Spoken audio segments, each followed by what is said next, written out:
Today is Tuesday, October 27th. This is the Selectmen's meeting, and we just came out of an executive session where we discussed strategies relative to collective bargaining. Does anyone have any announcements? Selectman Daley, I know, has one. Yeah. Well, I want to just remind people that I'm doing the Dancing with the Stars, the Brookline Rotaries program, and I am dancing on behalf of the Senior Center that's trying to launch a Alzheimer's respite care program. So for those who need it, they would, if they get enough money together, they'd be able to send a trained person to the home if you're caring for an elderly relative, or and you'd be able to get out for a few hours. So I think it's a wonderful program, and I will say that I think mine is best, but other people are dancing for good causes too. So check out the brooklinerotary.org website, and you can find out more about it. But also, several of us were at the Brookline Sister City event last Thursday. Last Thursday, yeah. Yeah. And it was, Bernard and I were talking to one of the young women who is a graduate student at Boston University School of Public Health.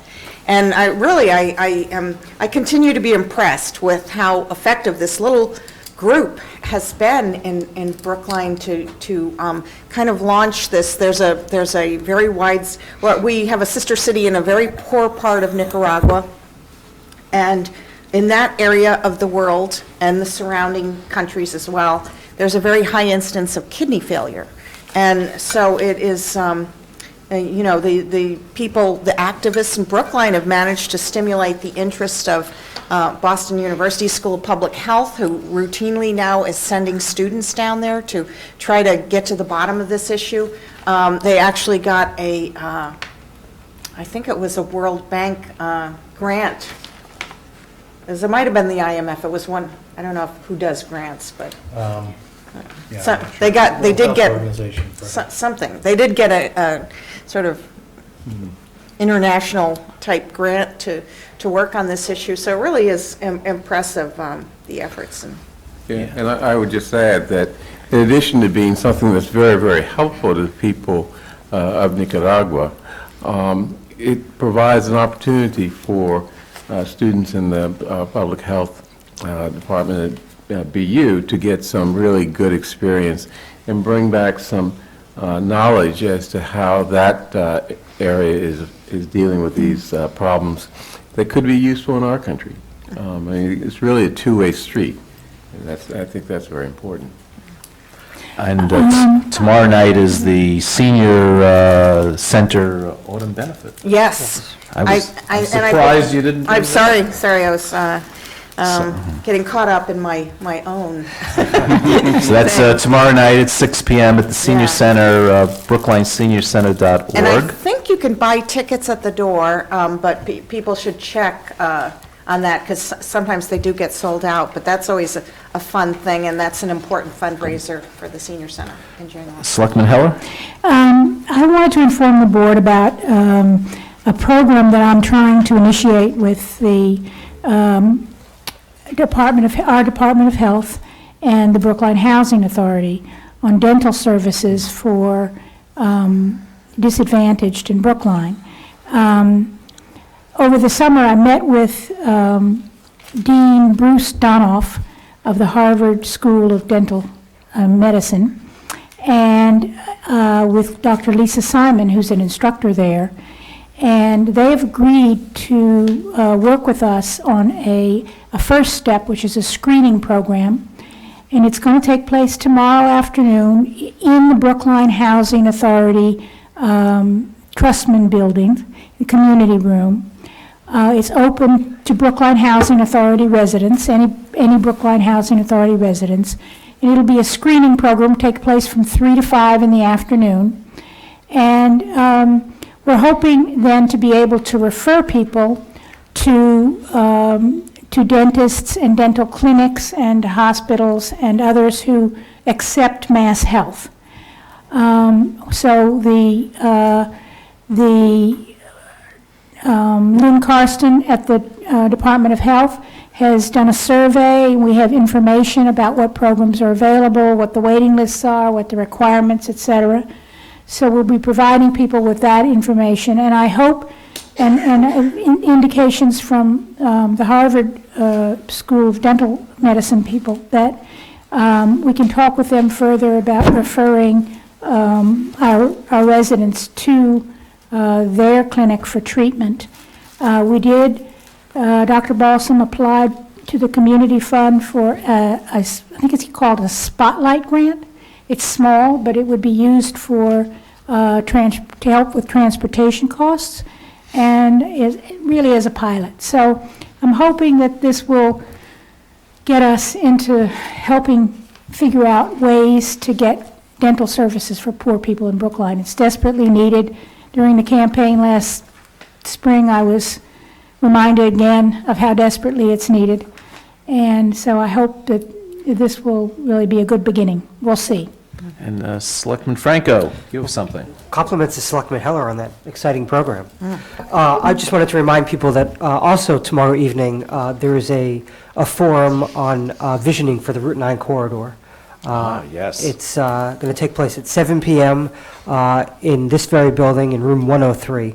And presenting at that forum will be some students from MIT who have been contracted or encouraged to come in and help us think about visioning for the Route 9 corridor, and that's between the Boston border with Huntington Ave all the way up to Cypress Street. So a part of town that we, as a community, we as a board have talked about a lot.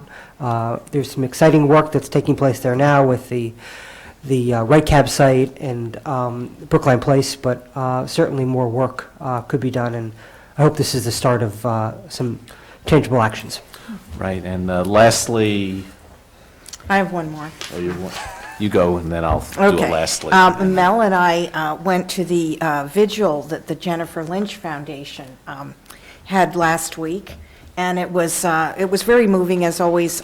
Patty Norling, who has worked for many years in our health department, started a foundation when her daughter was killed as a result of domestic violence, and really she's brought some great awareness to the issues, and the district attorney Michael Morrissey spoke, and our chief of police spoke, and Dr. Balsam sang some songs, and but it was there was a very moving talk by a woman who works for the Steps to Success program, who herself had been the victim of domestic violence. And, you know, she's wonderful and confident and successful, and you would look at her and never think, you know, this is a person who could be a victim like that. So it was very good of her, I think, to tell her story. And there were a number of high school kids there who were, I think affiliated with the Steps to Success program, but they're really working on teen dating violence to get the word out in the high school, which is great, I think. So it was a nice program. And lastly, and then we'll move on, next Tuesday is the first of two open houses to show the community the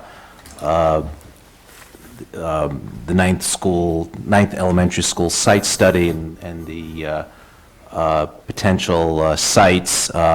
It's going to be structured just as an open house. There's not going to be a formal presentation. People will be able to come in and take a look at some posters that show the different sites. There'll be folks available. I know Cara Bruton will be there to answer questions and describe what's going on.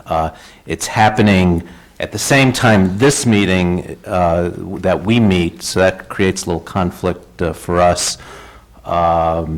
Maybe I or somebody can peel away for a little bit to see how it's going, but I know some of the school committee will be there, and I know it's been publicized, and this is part of that. Okay, so let's move on to the miscellaneous calendar for the minutes. First, the minutes of October 13th that I had held. I had some edits that I passed them last week. I had some And I had some edits edits. that I on also both have sets some. that I turned in. right? I'll give them to Kate. And the 20th, I also had Yes. one edit, I think. and I had edits. So I'll move them both, since the motion is the same. As amended. As amended. And all of us were here both nights, right? Yep. Okay, so so I don't have to take them separately. So I'll move approval of the minutes of October 13th and 20th as amended. All those in favor, Selectman Daley? Aye. Selectman Franco? Aye. Selectman Heller? Aye. Selectman Green? Aye. And the chair votes aye. Moving on. Question of approving and executing an easement release agreement in connection with the Circle Cinema redevelopment project at 375 Chestnut Hill Avenue. Welcome back, Ms. DePazzo. Thank you very much. Ms. Gilbert, I'm sorry. DePazzo Gilbert, yes. Yes. Can't give up that maiden name of mine. Thank you, it's a pleasure to be here. So this is the third project that I was requested to try to move along and wrap up on behalf of the town, and it's the Cleveland Circle, former Cleveland Circle Cinema site. Just taking you back to 2011, and of course, the discussions regarding this site started prior to that. But in May of 2011, the town signed a development and pilot agreement with the developer at the time, Dave Sussman. As the project and design proceeded, an amendment to that development and pilot agreement was executed in July of 2014, and then went to town meeting in November of 2014, and 3 articles were voted on at that 2014 special town meeting. And it had to do with a utility easement from the 1800s that runs through some of the neighbors' backyards and then down through the former cinema site all the way over to Boston. And town meeting voted to release and abandon those easements. However, I added language to that vote in 2014 that gave the Board of Selectmen final authority because we were concerned that there were other conditions and agreements that needed to be executed with respect to the site. And so what I've put before you this evening is a release and indemnity agreement that the developer has agreed to sign. They intend to cap that line in place, but they may have to remove pieces of the pipe, and so that will protect the town should there be any remediation required of the soils there. We also have a proposed release and limited indemnity for the neighbors to review and sign, and Kara and I, and Special Town Council is also here, Jeff Roloff, who handles some environmental matters for the town, is also here, and Sherry Clancy from National Development, the project manager, is here. So Kara and I will meet with the neighbors to go over that agreement, and I'm asking the board to vote to release and abandon the utility easement so that the project can move forward. The anticipating closing date is the first week of November, and so the developer, which is now National Development, they assigned an assumption of all rights and liability back in November of 2014, right after the town meeting. They came on board and have moved this project forward at a very quick pace. So we want to make sure that all the documents are sent to the escrow agent, that everything's lined up and ready to be recorded along with the development agreement and pilot. Now, the Zoning Board of Appeals approved the permits for the permitting relief for the project back in August, and there was no appeal. So the developer is moving forward now. Wow. So when do we see shovels in the ground? Because we have to take down those buildings. Do you want to get up and talk about the schedule? So, Bulldozers in the yeah. So when do we see construction equipment starting? You know, we're hoping to do demolition this winter and begin with some real work in earnest, probably in March or April. That's, you know, we've got a big hole to dig to do the underground parking. That'll be the first thing you see happening. Wow. Any questions from the board? I know we've had extensive conversations and debate about this heading up to town meetings, so I know the board is familiar with I have a the question. technical issues here. What Selectman Heller. what is your overall timeline, do you think? I think we'll be delivering the project in 2017, probably the fall of 2017. So 2 years then? About, yes. Selectman Daley? I know some of the neighbors were worried about the large hole you're going to dig in the ground in terms of their own foundations and things, and so what are their plans to assure that you're not damaging the neighbors' So we've property. offered all the neighbors to participate in a video survey of their property to establish what the condition is now. And we're doing vibration monitoring at various points at our property line, at the track, and beyond, so that we can, using different pieces of equipment, we can see what the vibration impacts are, and we can assess that. We have a contract with a firm to just maintain those all the time while we're doing this heavy work. I think it goes without saying, but the sewer lines that we're voting to abandon are not being used, so nobody has to be worried about sewerage backing up anywhere. Right. And this is a project that's been in the works for quite a while, and I'm certainly happy that we're actually beginning. I think I read somewhere in the paperwork, these are sewer lines from the 1800s, so, Right. yeah, Yeah, designed by Alexis French. yeah. Blast from the past, so. So I did draft a proposed vote. It's pretty lengthy. I've provided it to Ms. McGilvery, and I'm happy to provide it to her as a Word document, Okay. but it's a I'm proposed sure that vote. will help Kate. So I'm going to move, in accordance with the votes under Article 5 and 6 of the November 2014 Special Town Meeting, the Board votes to approve and execute a release of an indemnity agreement with Cleveland Circle Development Associates Holdings LLC, the developer of the former Cleveland Circle Cinema site, in connection with the release and abandonment of the 1892 sewer easement, and to facilitate the utility work necessary for development of the site. That's one vote. That's paragraph 1. Paragraph 2, there's 3 paragraphs. In accordance with the vote under Article 5 of the November 2014 Special Town Meeting, the Board votes to release the easement for a common sewer dated March 23, 1892. Excuse me, Chairman Waschinsky, would you mind if you want- voted these separately? Because they Okay. will be recorded, so one Okay. vote, 2 vote, 3 vote. Thank you. Whatever works for you. Thank you.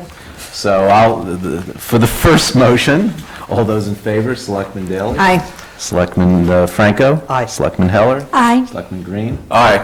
And the chair votes aye. Okay, chair moves. In accordance with the vote under Article 5 of the November 2014 Special Town Meeting, the Board votes to release the easement for a common sewer dated March 23, 1892. See, you should have stopped me sooner, so I didn't have to Sorry. reread it. My apologies. And recorded at the registry in book 1014, page 164, which runs through the former cinema site at 375 to 399 Chestnut Hill Avenue in Brookline, subject to the execution by the developer of the release and indemnity agreement approved this evening, and the recording of the May 24, 2011 pilot and development agreement as amended. All those in favor of that motion? Selectman Daley? Aye. Selectman Franco? Aye. Selectman Heller? Aye. Selectman Green? Aye. Chair votes aye. And here's my third motion. In accordance with the vote under Article 4 of the November 2014 Special Town Meeting, the Board votes to release and abandon in place the easement for a common sewer dated March 23, 1892, and recorded at the registry in book 1014-164, page 164, portions of which run through the following residential parcels in Brookline: 405, 411, 419, and 433 Clinton Road, subject, however, to a release of claims and limited indemnity agreement signed by the owners of said residential properties in substantially the same form as provided by Special Town Council this evening. And further, that all of the documents approved and executed this evening be delivered to the escrow agent by Special Counsel for the town and be recorded at the closing for the site along with any necessary exhibits or plans. All those in favor, Selectman Daley? Aye. Selectman Franco? Aye. Selectman Heller? Aye. Selectman Green? Aye. And the chair votes aye. Thank you very much. Have a good evening. Thank you. Thank you.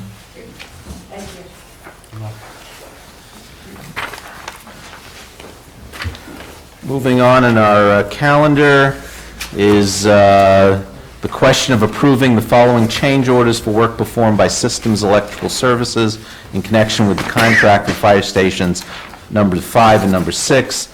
safety improvements, so we have two change orders. The first one is for $1,176, and the second one is for $1,352. Mr. Quigley? Yes, Mr. Chairman and members of the board. One of the change orders is for additional Zetron speakers, that's Fire Station number 6. This is to improve the paging at the station. Added speakers were determined to be needed to provide the best coverage within that station. The other change order is for relocation of the antenna at Station 5.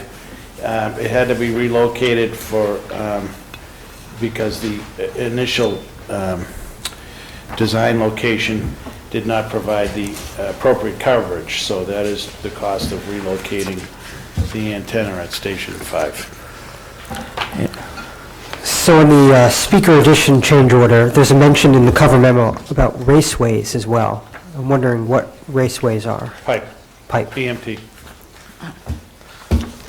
I was wondering about that, too. I was picturing something a lot more interesting than pipe. Pipe. Any other questions, comments? I'll take one motion for the two change orders. I presume that's acceptable.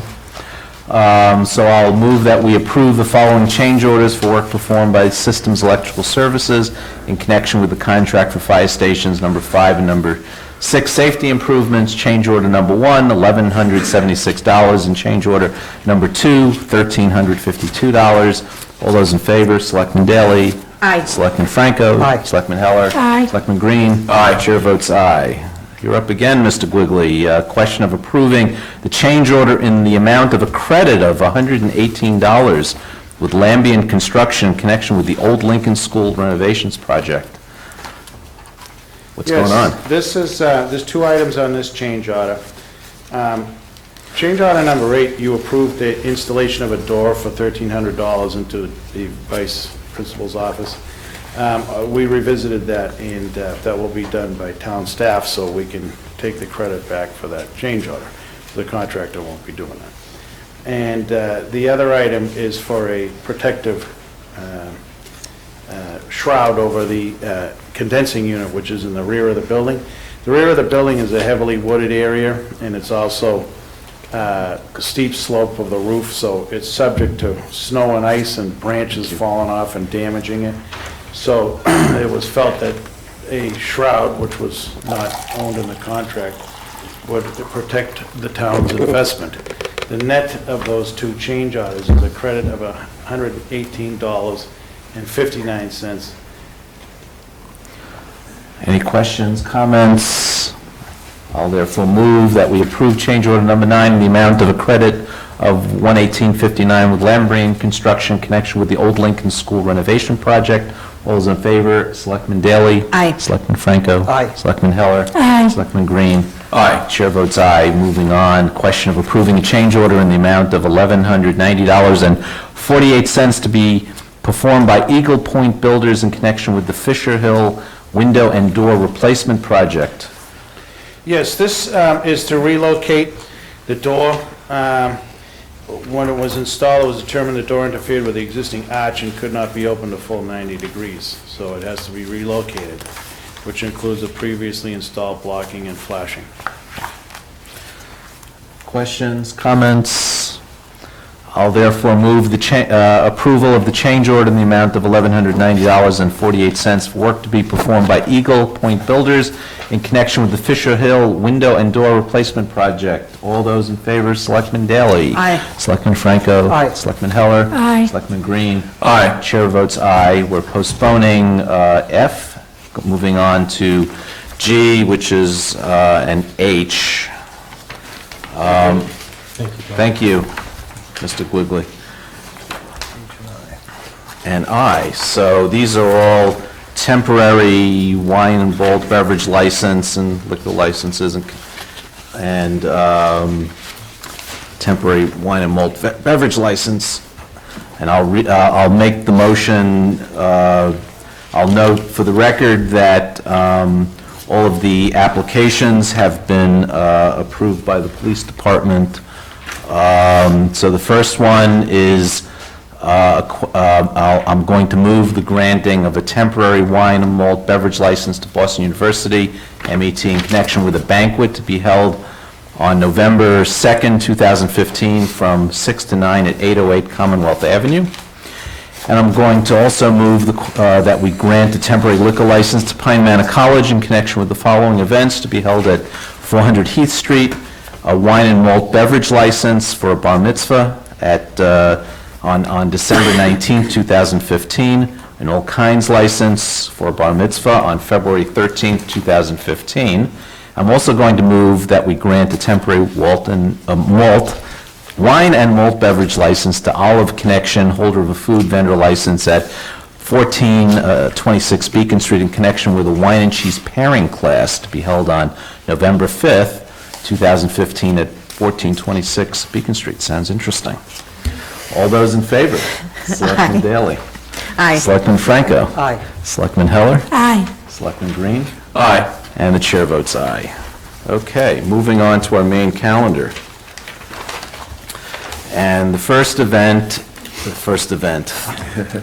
The main event. the main event, the first item is preservation personnel, and this is the question of authorizing the filling of an upcoming vacancy in the position of preservation planner in the Planning and Community Development Regulatory Division.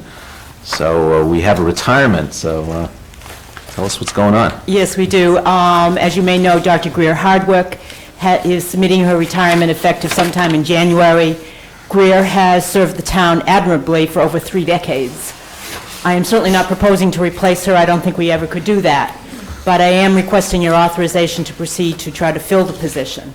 I'm very confident that we'll get a good round of candidates. We just went through this process about 8 months ago, and we were able to select a terrific person who's worked out beautifully, Marissa Barrett, and I expect that we'll be able to hire someone equally competent and someone who understands the regulatory process.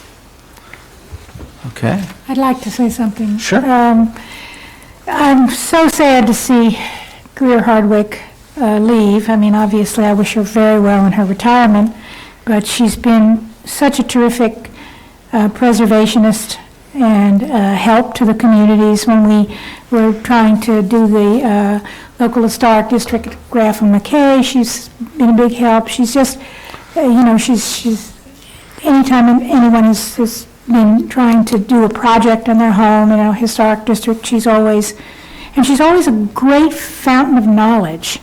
And I hate almost to see that go. I don't know how we'll retain that in the department with her leaving. So I'm very sad to see her go. I agree with you. I think her shoes will be very, very hard to fill. And I'm sure we'll get somebody very good. But I think she is very special. Yeah, no, I just wanted to say something similar. I've worked with Greer off and on for years, and her knowledge of the town and all the different neighborhoods and anything historic in town is really amazing. And so I too am sad to see her going, but wish her well. Thank you. I hope the board will have an opportunity to thank her directly, and Planning Department will arrange something along those lines. That would be great.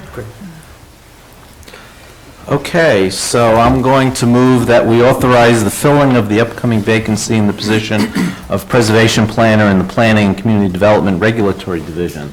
All those in favor, say aye. Selectman Daley? Aye. Selectman Franco? Aye. Selectman Heller? Aye. Selectman Green? Aye. And the chair votes aye. Thank you very much. Good luck.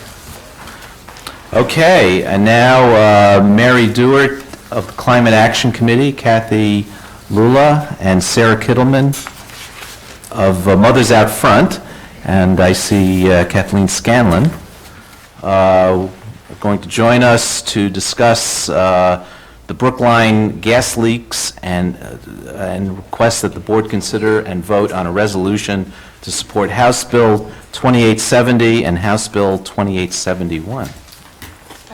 Do you have these slides? No, he's going to turn them. Okay, sorry.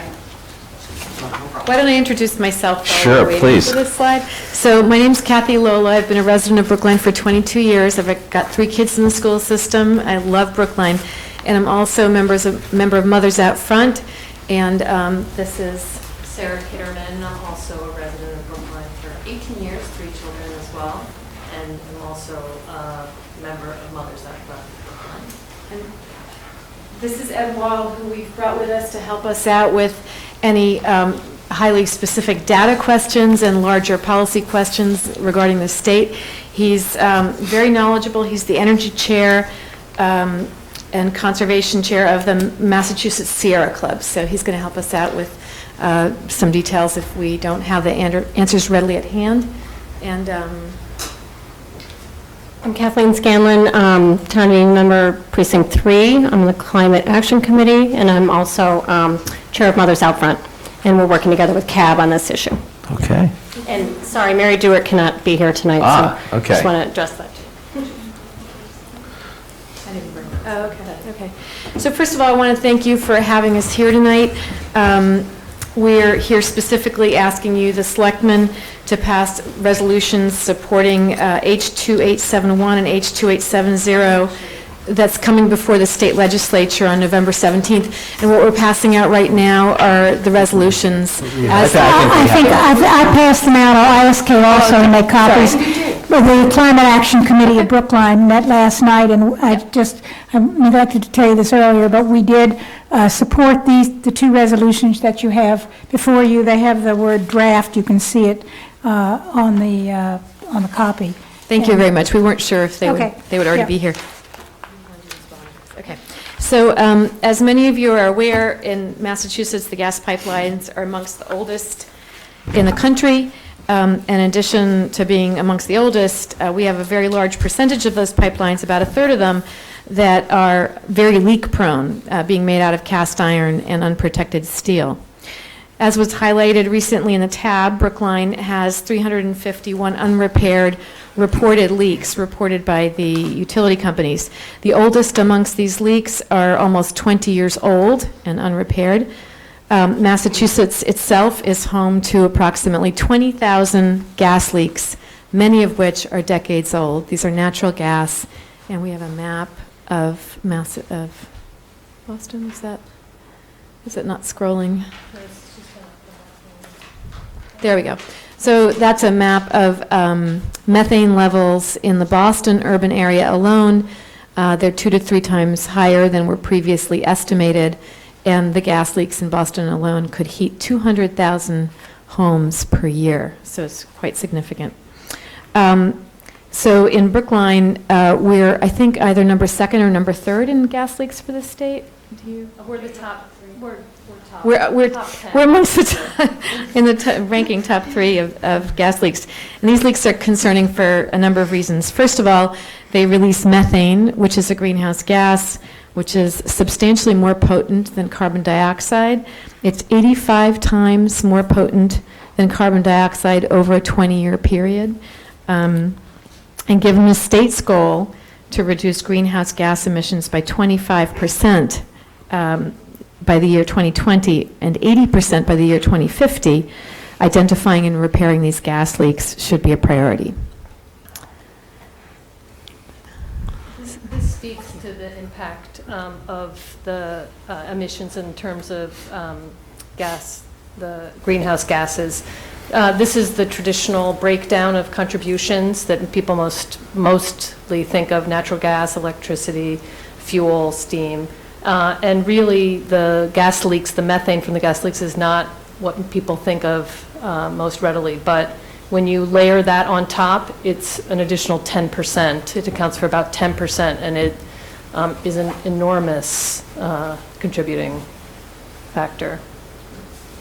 So up until now, that's largely not been noted, and so people are starting to pay attention, especially downtown Boston, with BCAN paying attention to that, trying to make some changes. So second of all, regarding these gas leaks, the cost of the gas leaks is passed directly to the ratepayers rather than the shareholders, which means that there's a removal of any incentive that the utility companies would pay for the repairs or actually get them done. According to a report released by Senator Markey's office, natural gas consumers are paying about $38.8 million a year for gas that they do not receive in Massachusetts. In the same data set, there was an estimate that Massachusetts consumers have paid between $640 million and $1.5 billion for unaccounted for gas between the years 2000 and 2011. Furthermore, these leaks result in other costs, including dead trees, dead shade trees, which taxpayer must continually pay to replace. And I know the Board of Selectmen has been involved in that in terms of the lawsuit. Yeah. There are other detriments as well, including detriments to health, such as increased rates of asthma, and issues, of course, regarding safety, such as the explosion risk. And gas leaks are rated as level 1, level 2, level 3, level 1 being the most dangerous in terms of the explosions. Last year, the state legislature of Massachusetts did succeed in passing a piece of legislation addressing gas leaks in the Commonwealth. This legislation created a uniform system for classifying the severity of leaks and set a timeline for their repair based on risk. So it was based on risk rather than issues regarding climate change. So that rating system left, and that law left the less explosion-prone leaks a low priority, which helps explain why we have so many leaks unrepaired for decades. Right now, they're only obligated to fix class 1, the worst leaks, and those that Class are 1. at risk of harm, meaning the explosion where people live. So the worst leak that's not in a residential area, they're not obligated to fix. So in addition, that law required that leaks identified as grade 1 or grade 2 be repaired during roadworks, and they're prioritized to fix leaks within school zones. And actually, at the end of our presentation, we'll show you a map of Brookline with the currently documented leaks in Brookline, one of which being at the center of the BHS campus, right in the middle of the square. There's a leak. Unfortunately, the legislation from last year also allowed utilities to more quickly recover the costs of the repairs from the consumer in the form of higher rates. So again, there's no incentive for the repairs to take place quickly, and that we end up paying for those repairs. So this is something that we feel disincentivizes repairs. It's unfair also, given the significant amount consumers already have been paying over the years for lost and accounted for gas. So the two bills today that we're asking you to pass resolutions in support of are the bills H2870, which is an act protecting consumers of gas and electricity from paying for those leak repairs. And it has also to do with repairing those, obligating the utility companies to repair those leaks whenever there's an open road due to road projects. Oh, I'm sorry, that was, sorry, it's H2871, which is the act which would require the gas leaks to be repaired in the event that roads are open, so it requires it to happen. So H2870 addresses the question many feel is at the root of this issue: why are consumers paying for natural gas that they're not receiving? Utilities ultimately have the responsibility for repairing gas leaks and replacing pipes. However, with their current ability to pass the cost on to consumers, there's little incentive to do so. So the legislation that's coming before the legislature on November 17th would prohibit utilities from passing the costs to the consumers. H2871 adds to last year's law by requiring that not only grade 1 and 2 leaks be repaired with open roads, but it requires that grade 3 leaks, which may not impose an immediate explosive hazard, be repaired while the road is open for repair. So the idea being, let's repair all the leaks when the roads are open and not just the class 1 or the class 2 leaks. So that's common sense, given that the leaks cost consumers and taxpayers money, actually consumers, while contributing significantly to climate change in ways that we in the past have not really attended to. And these bills have been, the structure's been implemented in other areas with enormous success. I know in one example, I think it was in Texas, where I think it reduced the number of leaks by more than 50% within 3 years, and other places it's been enormously successful in shifting the incentive structure such that the utility companies then go ahead and fix the leaks. And that's a place where Ed would have more data on the specific communities in which it was successful. So at this point, we'd just like to say that the bills in front of the legislature will force utilities to repair leaks and ensure efficiency throughout the process. We thought that we'd end with a map of Brookline provided by HEAT, who does a lot of research on gas leaks throughout the state. And this map shows you in yellow the number of reported gas leaks. And the other thing I wanted to mention is that the utilities very typically and standardly underreport the number of gas leaks. So these are, I believe, the reported ones. Is that accurate? So these are the reported gas leaks in Brookline that have not yet been repaired. The red ones are the ones that have already been repaired.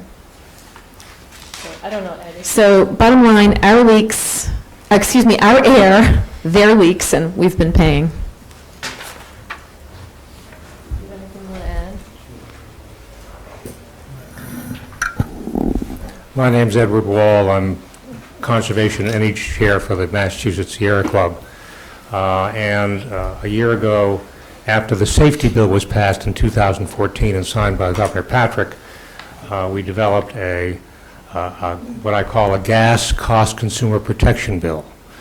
And by consumer, that means not only you who own a home, but the municipality, the city, your church, your business, the boys club, the girls club, everyone who uses gas. The estimate is roughly anywhere from 2 to 5%, depending on the gas system, is being charged. That amount of the gas that is in your bill is being charged you, but it's never delivered to you. So what does that mean right now? Well, there are two bills before you, the Gas Consumer Cost Protection Bill 2870 and the Road Repair Bill, and that we pay for right now. And what happens is that is an accounting mechanism through the Department of Public Utilities where there's an unaccounted for gas line. And if the amount coming in is not equal to the amount sold, that gets passed on to the consumer through a rate hearing, and the rate is therefore elevated by that amount that's never delivered. If you take a look at it from a consumer standpoint, let's suppose a residence has a $1,500 a year gas bill. You've got a 3% leak rate in the bill. Well, that's $45 a year, and this city has over 26,000 residences. So you multiply 26,000 by $45 a year, and that's the amount of savings you have overall. That doesn't go to the gas company, it goes into the economy. But there's a cascading effect here, because every gas leak that's out there, if that's reported, gets a call to the police or the fire department. So you might ask your police and fire department how much time, how many visits they make a year to gas leaks, and that's a savings of your budget. In addition, you get a savings for the budget of the town's energy expenses. Moreover, every business now reduces their cost. They either take that money home as profit, or they pass that on to a lower cost to their customer. So there's a whole cascading effect here that is of economic benefit to everyone in the town.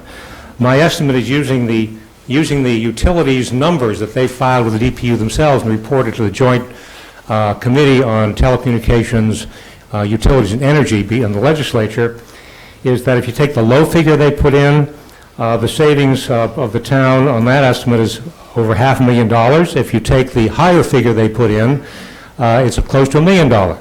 So that's the savings to people in the town of Brookline. And again, the consumer here is your grocer, your restaurant, your employer, your school, your every municipal building. And this just lowers the cost of energy for the community. And it also has the benefit of helping the state accomplish its greenhouse gas goals. In terms of a low-income impact on the lower-income residents of this town, they then save $20, $30 a year. And they also save some money at the store. They also get a lower tax rate because their tax rate's lower because of the fact that cost to the city is lower. So there is a cascading effect. You might have up to $100 a year for low-income people as a result of this, because it translates also to the electric bill, not just the gas bill for heating. And one can take an economist and go through all of this. My estimate is that these consumers will save probably $3.3 million a year across the city. And that's taking into account the savings in gas, the savings in taxes, and the savings in services that you provide, and the savings in electricity bills for that level of consumer. I'd be glad to answer any questions. There's some broader effects here of, it ties into the pipeline issue, which you probably don't want to get into, but focus on this. But there are broader issues in terms of what do we need pipelines for. We should go ahead and close the leaks first. And that's going to be debated before the legislature and also before FERC in the next 6 months or so. Okay, any comments, discussion from the board? I'll just comment. Last night, the Climate Action Committee, the Selectmen's Climate Action Committee met, and we supported this resolution unanimously. Representative Smizek came to our meeting and talked about the bill and presented some of the information. So we had a very good, we had already a discussion the previous month, and we had talked with our tree guru, Tom Brady, about what's happening with the trees. And this is a cost to us, a significant cost. And we are, as you may remember, we're involved in that lawsuit that's been initiated by our community and several others, a class action. The attorneys are John Schlickman, the one who did the Woburn case, the famous one a few years ago. And the estimate, I believe, was that our damages were over $1 million, and that was the damage that they were estimating several years ago. So it's definitely grown since then.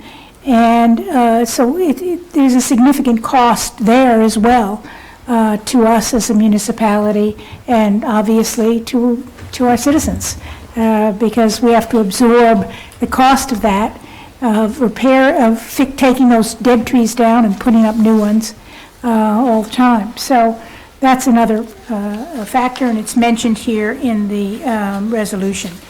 I believe it's in the second resolution.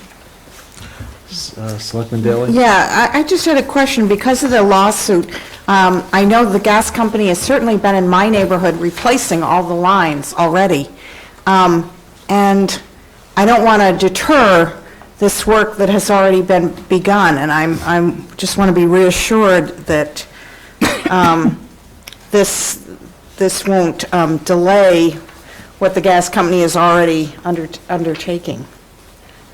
I would think they'd want to do that quicker before a bill like this passes. Otherwise, they might jeopardize their ability to recover the cost from the consumer. So I think they will go ahead and do that. Okay, well, and what about, long-term, if they can't recover any of the costs from the consumer, doesn't that make them not want to do this? No, because if you take a look at the amount of gas lost, and using their own figures, they lose anywhere from $24 million to $66 million a year, depending on which accounting figure you use. In the latest filing, they estimated overall throughout the state $100 million to repair all the leaks. Well, if you take $24 million times 6 years, or $66 million times 6 years, which is a reasonable time to go ahead and repair all these leaks, that's more than the cost of repair. So they end up recovering the cost of the repair through the sale of gas. And if you take a look at what they pay for the gas and what they sell it for, there's a big enough margin to go ahead and do that. We've done those calculations. I come by this somewhat honestly. I'm an attorney practicing, and I also have an engineering background. And so I've studied this stuff, and I can work a spreadsheet pretty well. And we have a lot of data around that is publicly available data, especially given the reporting from the gas leak, under the last year's gas leaks bill. Okay. So you have to look at the fact they buy gas at anywhere from $2 to $6 from the Marcellus, and they sell it to Fort at $15 or here on comparable units. So there's a margin that they can deal with. And if you take a look at that, I've done a calculation that it's about equivalent to, over a long period of time, a 15-year, 3% bond. So you can do a lot of financial analysis, and it makes a lot of sense that they do this. Okay. So I'm going to move that we support these resolutions. So the first resolution reads, whereas Massachusetts House Bill 2870 is an act relative to protecting consumers of gas and electricity from paying for leaked and unaccounted for gas, UFG, that seeks to protect all gas and electricity customers, whether businesses, manufacturers, homeowners and municipalities, or other gas users from paying for UFG by prohibiting providers from including the cost of UFG as well as the cost of reducing or remedying loss in the rate base. And whereas, according to House 2870, unaccounted for gas, or UFG, is the difference between the total gas available from all sources that is acquired by a system type and the total gas accounted for as sales, net interchange, or company use. And whereas House 2870 covers leakage, or loss by leakage, or loss due to discrepancies from measuring or monitoring inaccuracies, variations of temperature or pressure, or both, and other circumstances. And whereas the cost of UFG is typically passed on from providers of natural gas users to providers of natural gas to users or consumers of gas. And whereas leaking gas is dangerous and poses a threat to public safety, and whereas leaking gas in the ground is harmful to vegetation and can kill valuable shade trees by depriving roots of oxygen, and whereas methane is a precursor to ozone formation that can decrease lung function and aggravate asthma, and whereas methane is a more potent greenhouse gas than carbon dioxide, 85 times more powerful over a 20-year period, and the leakage could add as much as 10% to Brookline's local greenhouse gas emissions. And whereas House 2870 will provide economic incentive to gas providers to develop improved technologies and practices for transportation, distribution, and storage, therefore be it resolved that the Brookline Board of Selectmen strongly supports House Bill 2870 and urges the Massachusetts legislature to take action to support this measure and to protect consumers and the environment. I'll take a vote. There is another resolve, turn it over. Another resolve. Therefore, be it resolved that the Brookline Town Clerk forward a copy of this resolution to the elected Brookline delegation in the House and Senate, as well as House Speaker Robert DeLeo and Senate President Stanley Rosenberg, on behalf of the entire Board of Selectmen. All those in favor, Selectman Daley? Aye. Selectman Franco? Aye. Selectman Heller? Aye. Selectman Green? Aye. And chair votes aye. We have another resolution that we're being asked to support. I'll read that. It's a little shorter. Whereas Mass House Bill 2871, an act relative to gas leak repairs during road projects, would require the repair of all gas leaks when a road is opened up for significant repair of the road or of any underground utility or other infrastructure. And whereas House 2871 calls on utility companies that provide gas to survey a project area for the presence of gas leaks, whereas House 2871 would require all gas leaks to be repaired within 12 months of the date of the leak, the leak was classified, and whereas the bill would further require that grade 1 leaks, which are considered the most dangerous and pose the greatest threat to public safety, be repaired immediately, and whereas the legislation would require that the repair and replacement schedule of gas leaks be provided to the municipality or the Commonwealth or other entity. Therefore, be it resolved that the Brookline Board of Selectmen strongly supports House Bill 2871 and urges the Massachusetts legislature to take action to support this measure to repair gas leaks during road projects, and therefore be it resolved that the Brookline Town Clerk forward a copy of this resolution to the elected Brookline delegation of the House and Senate, as well as to House Speaker Robert DeLeo, Senate President Stanley Rosenberg, on behalf of the entire Brookline Board of Selectmen. All those in favor, Selectman Daley? Aye. Selectman Franco? Aye. Selectman Heller? Aye. Selectman Green? Aye. Chair votes aye. Thank you. Thank you very much. I think there's one thing you might consider, and that is what the city of Boston is considering also after they pass resolutions similar to this, is that they are considering a local ordinance to go ahead and integrate their services with that of the utilities to make sure that nothing gets slipped between cup and lip. Well, any 10 residents can file a town meeting warrant article, Okay. but in the spring. Thank you very much. Thank you. Okay, moving on. We have board and commission interviews. We have two tonight. The first one is Antonia Balalta for Park and Recreation. Come join us, Ms. Balalta. So you've been on Park and Rec now for how long? 6 years. Okay, what have you been up to? I have, over the last few years, participated with the design process for Wallstein Playground improvements, Warren Street Playground, the Hennessy Field plaque location and design for that. I was a member of the design advisory team for One Brookline Place. Also had some initial discussions with Aaron and some other of the members about public art in Lars Anderson and maybe extending that into some of our other parks. A way to celebrate some of our local artists.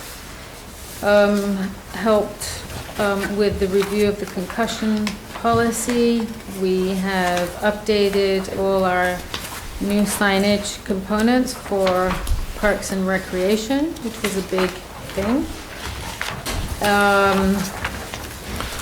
And I would like to continue to assist with the design process and improvements of our parks.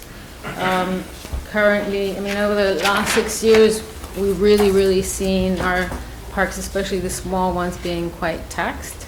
So there are a lot of policies and schedules and things like that that we have implemented,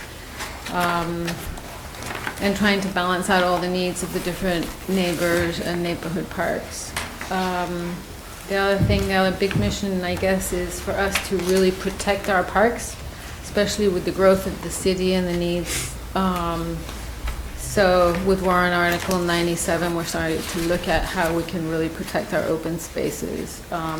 I feel personally that with the open spaces and the needs that the community has currently, the parks can't be the first thing that we look for as where we're going to build next, that they should actually be off limits. And we have to be really creative on how we can find some other opportunities for development. I think we should try and find more land acquisitions as possible. It's difficult, expensive, but somehow I think we have to start looking at that option for the future generations to come. We need to preserve the open space rather than take it away.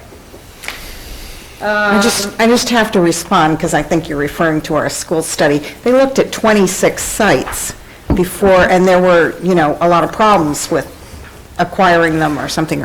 So it wasn't like, and I know Lars Anderson, a little corner of it, is one of the finalists, but it wasn't like that was No. that they rushed to that. They really did try to find other things. I just want to say. I agree, Nancy. I think it's that. There's also the expansions of our schools and the playgrounds and how much smaller they're getting. I think the fields, the quantity that the fields are being used, there's balance that has to be made also with our passive and active recreation and the size of our parks. And I think just having participated over the last 6 years, I really feel like maybe we need to find more space for more fields. And Fisher Hill is going to come online, and we have a big field there. But that's kind of one of our goals, is to continue to look for more open space and preserve them.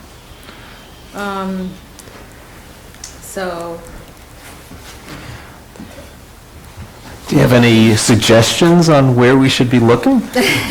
Well, I know Pine Manor. I'm all for more open space. Yeah, I know Pine Manor has come up, several times in looking at, what's happening there. Maybe we have a joint consortium with them in some form, even with their classroom space or, the fields there. But I think that this year is going to exactly, with the updating of the open space report, is to really take a look at this issue seriously. I mean, we've been very busy with a lot of other things, so I don't think that we've jumped into looking at how we're going to solve it. And we have to be a team player also with the rest of the issues that are happening within Brookline. Yeah, I'll just note also that the school site study, I think, very carefully tried to minimize the impact on the park itself, and it's displacing mostly DPW operations, which we would have to find a place to relocate it, but it's not like we're proposing, there seems to be a misstated perception that we're putting a school in the middle of Lars Anderson Park. That's not the case at all. No, I think it's just an eye-opener for us of what could be starting to occur down the road. And so I think we just want to take a look at how we ensure to protect our parks. There are a lot of things that are going to keep on coming up. The skateboarders, we haven't found really how to accommodate that activity within our parks. So we already need more space. There are different things that keep on coming up. Let me, Selectman Franco. So you mentioned the need for passive recreation space as well. One of the biggest issues facing the Parks Department right now is Brookline Reservoir and some of the dam issues that are being imposed upon us by the state. I'm wondering if you can sort of update us about the current thinking in the Parks and Rec Commission about how to deal with that and some of the ways that we may be able to push back against the state and to maintain a passive use park in the face of some of the state regulations and requirements that are coming down. Well, I think the initial thing that we have done is looked at what the trees are that was presented that need to come down and how much of the reservoir actually is considered a dam, and trying to balance out some of their regulations with keeping, I think it's almost half of it, that it's not just a clean sweep of cutting down trees all around, even though I heard that there was also an assessment of the quality of the trees there too. So there was a lot of trees that are coming down. But maybe there's a new replanting program where we can, where trees do come down and we can keep some, to have a replanting program there. Well, let me just... Not in the dam yeah. area, in the area that can be remained as a passive, that has enough distance from the edge of the reservoir. Yeah, what Selectman Franco is referring to, just for folks who aren't plugged in, is the state agency that regulates dams has classified a piece of the Brookline Reservoir as a dam, and the standards on what can be on dam properties or on the berm are very strict, and we're being told that we're going to have to be cutting down a fair number of trees that are at the Brookline Reservoir.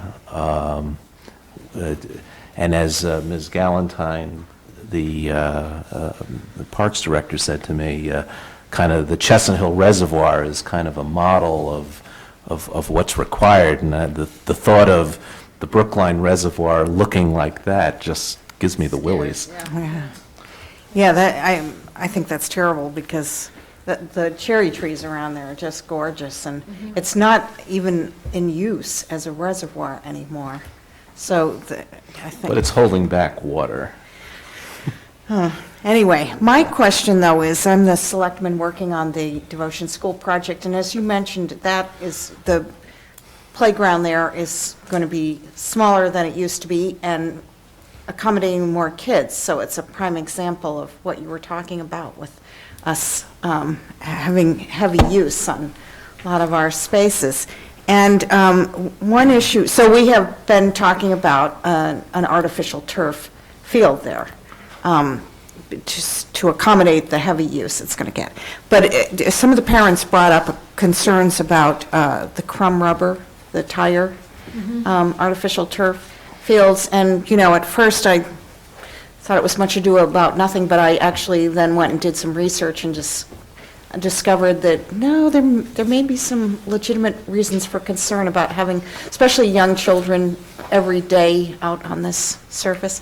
And I wonder if you have any knowledge or thoughts about that. Well, to tell you the truth, I think I'm the squeaky wheel with that one also, in that I have my own concerns too, but I do know that turf has improved from the crumb rubber, so there are different options.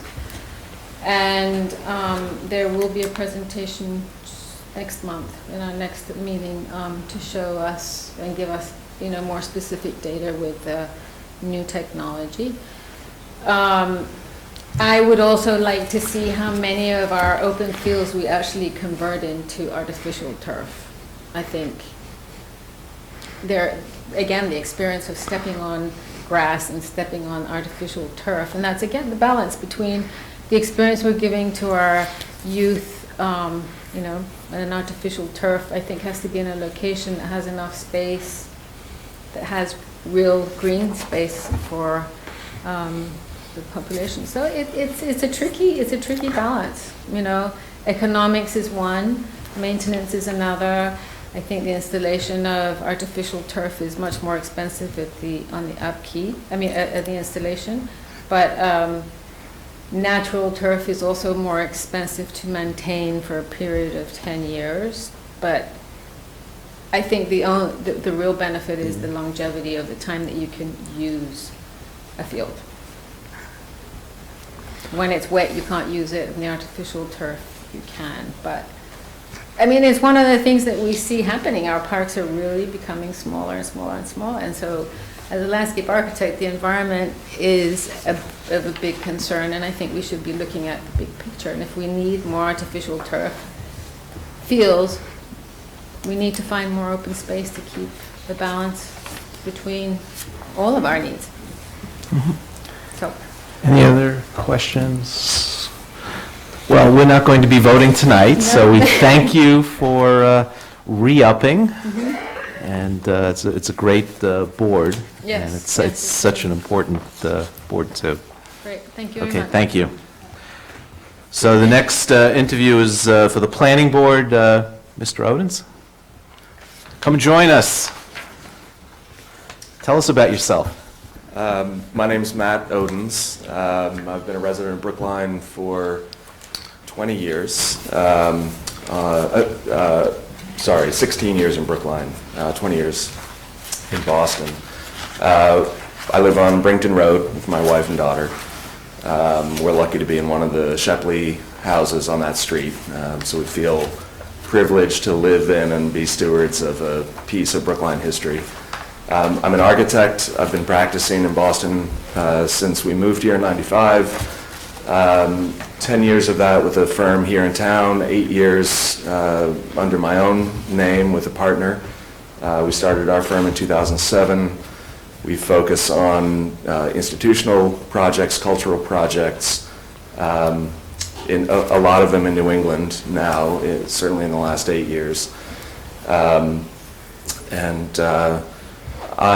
don't know, to be honest, I've been on the side of the table where I'm presenting to the planning board for many, many years. So I know that side of the table very well.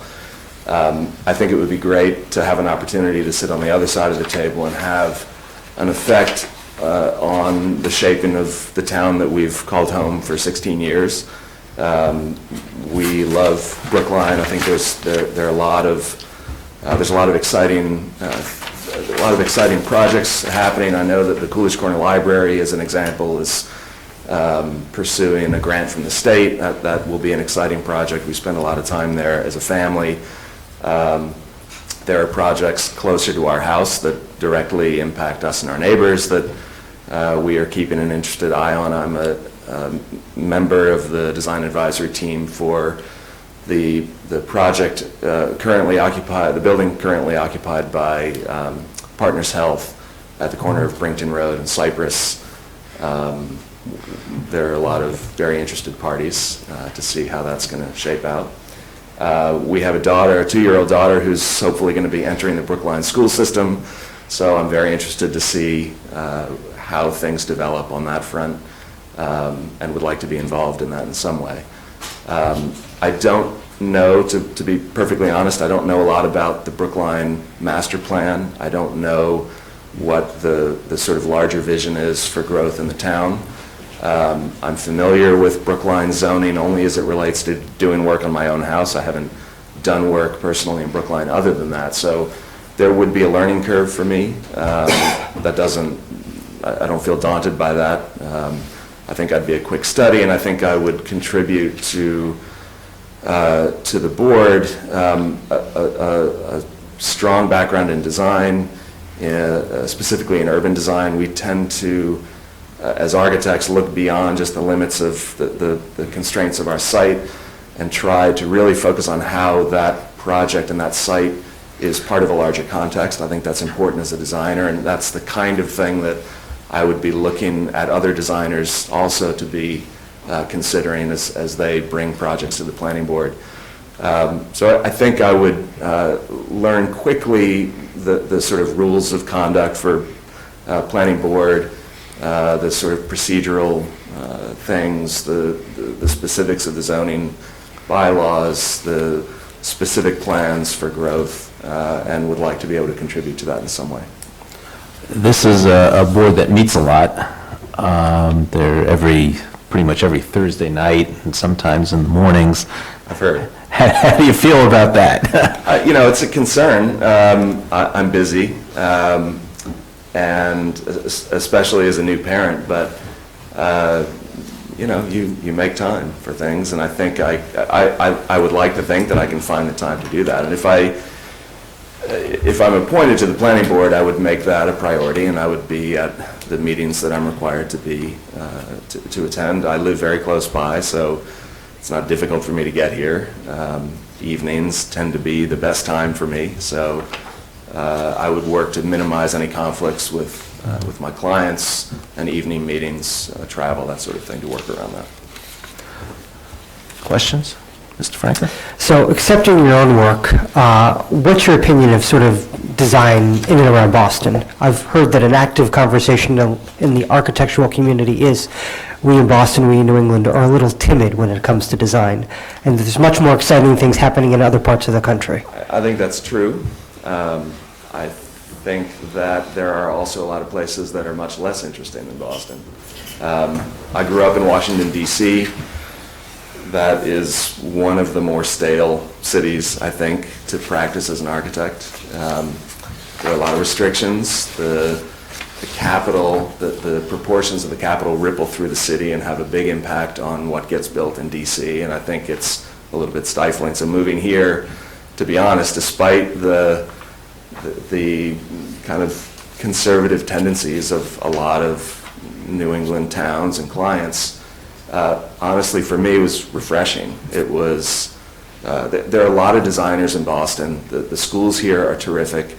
And I think that can't help but sort of ripple through and have an influence on the general public and the general attitude towards architecture.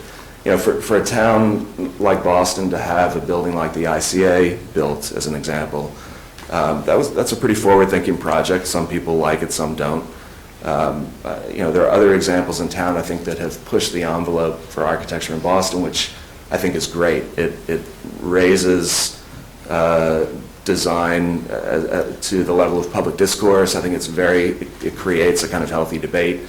I like that. And so I think that while there is a general conservative overtone, I think there are moments of,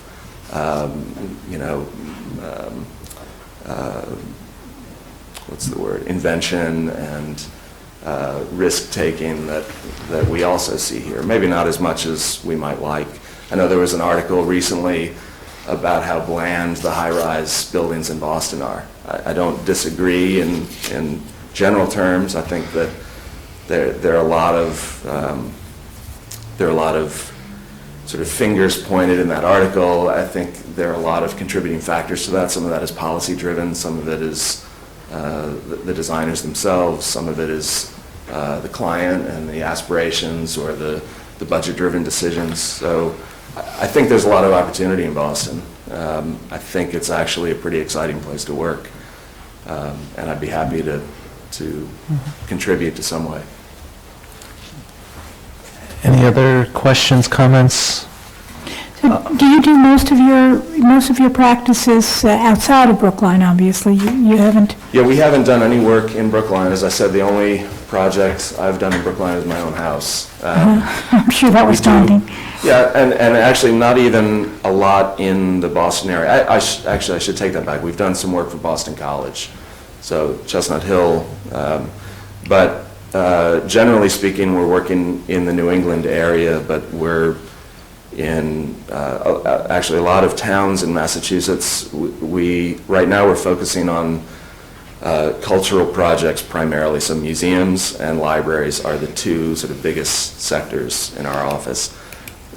In Massachusetts, the Massachusetts Board of Library Commissioners, which is a terrific agency, funds public libraries in the state. There's a construction grant every, not scheduled, but roughly every 4 to 5 years. Very competitive, and there are 20 to 30 towns interested in $100 million in public funding. So we've been involved in that given our experience with library design, so we're working with a lot of towns in Massachusetts, and that's where my experience is with planning boards. I can see that. Situate, Eastham, Millis, West Tisbury on the Vineyard, Kingston, Webster. We're working all over the state. We've done work in New Hampshire, Dartmouth College, up in Maine, down in Connecticut, and that's sort of our range. Great. Okay. We're not going to vote tonight, but we'll be in touch shortly. Great, thank you very Thank much. you for applying. Thank you. Thank you. Appreciate the consideration. Okay, we're running about a half hour late, for which I apologize. And the next item up is the TEDx Beacon Street Conference. And I see Mr. Werner. I see Deputy Superintendent Grotman and Ann Turner in the audience involved in this. I'll preface it, this is an event I've gone to. This is your third? Fifth? Oh, fourth, okay, I've only been to... Actually fifth, because we did one at Big. And it's a great event. My son volunteered last year, and I believe he's re-upped this year. So Mr. Werner. Thank you for this opportunity to present. Can the lights be dim to get better contrast, or should we just keep it at that? I think we better keep it. Okay, great. So I have a few moments to tell you about this event. It's called TEDx Beacon Street. I think you're going to need to be at the mic, because, yeah, sorry about that. No, okay, great. So these are my 3 kids, and they saw me going off to these TED conferences out on the West Coast, and I would go for a week at a time, and I would come back, and they said, "Daddy, are you part of a cult? They love us." And I got to thinking, why don't I start TED in Brookline? And so I took out a license. And I started a nonprofit that got the license to do a TEDx.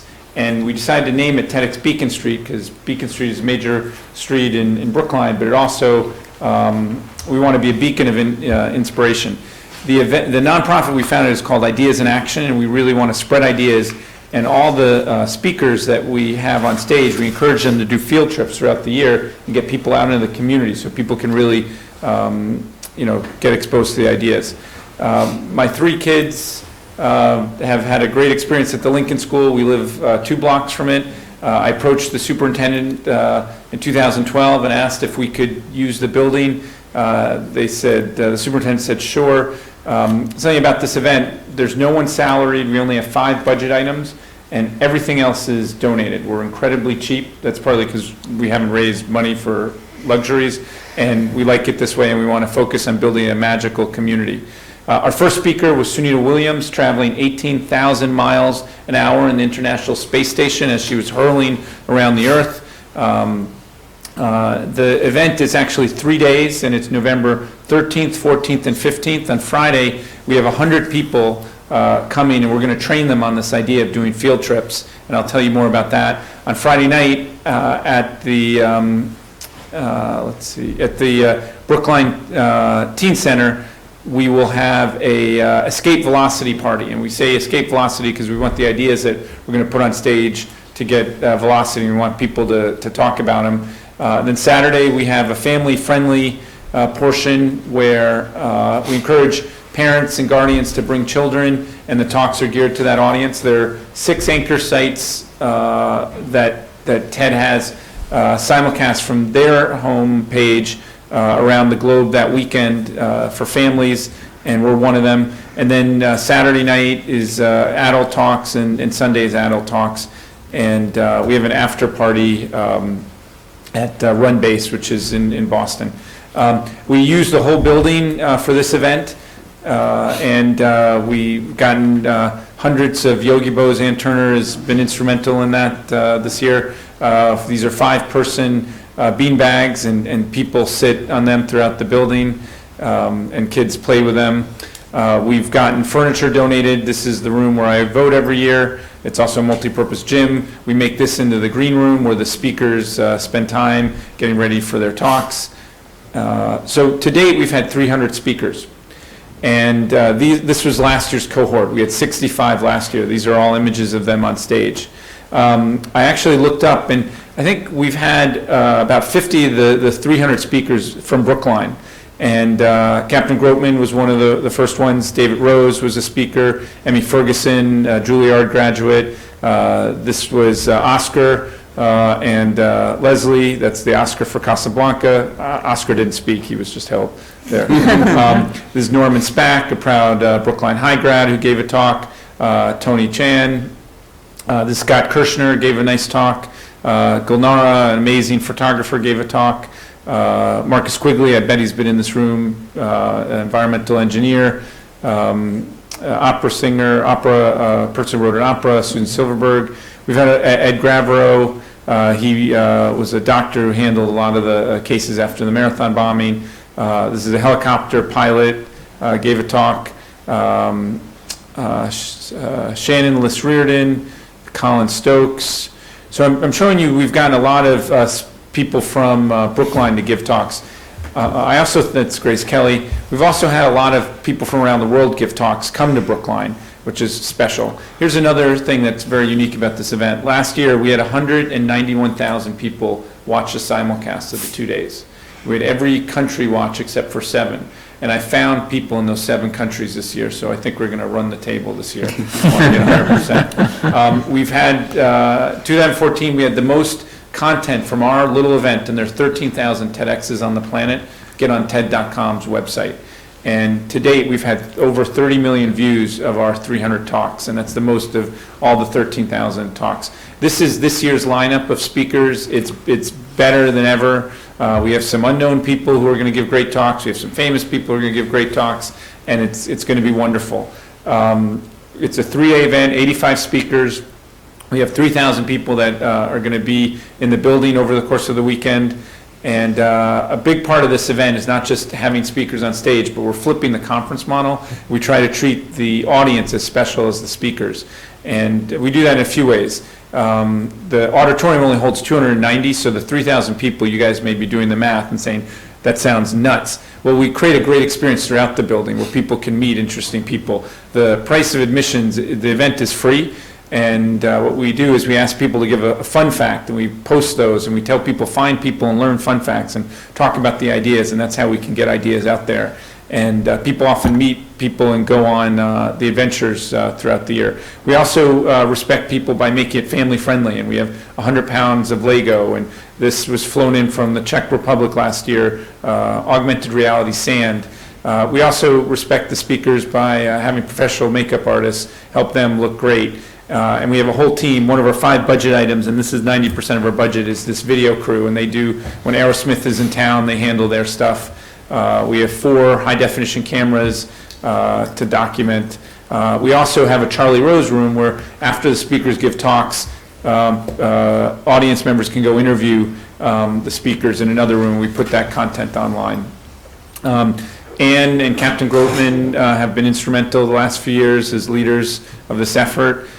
This map shows we have 2,700 people signed up already, and this is where they've signed up from. This is where they're coming. On their dime, they're flying here to Boston, to Brookline. So that says something about the quality of our event.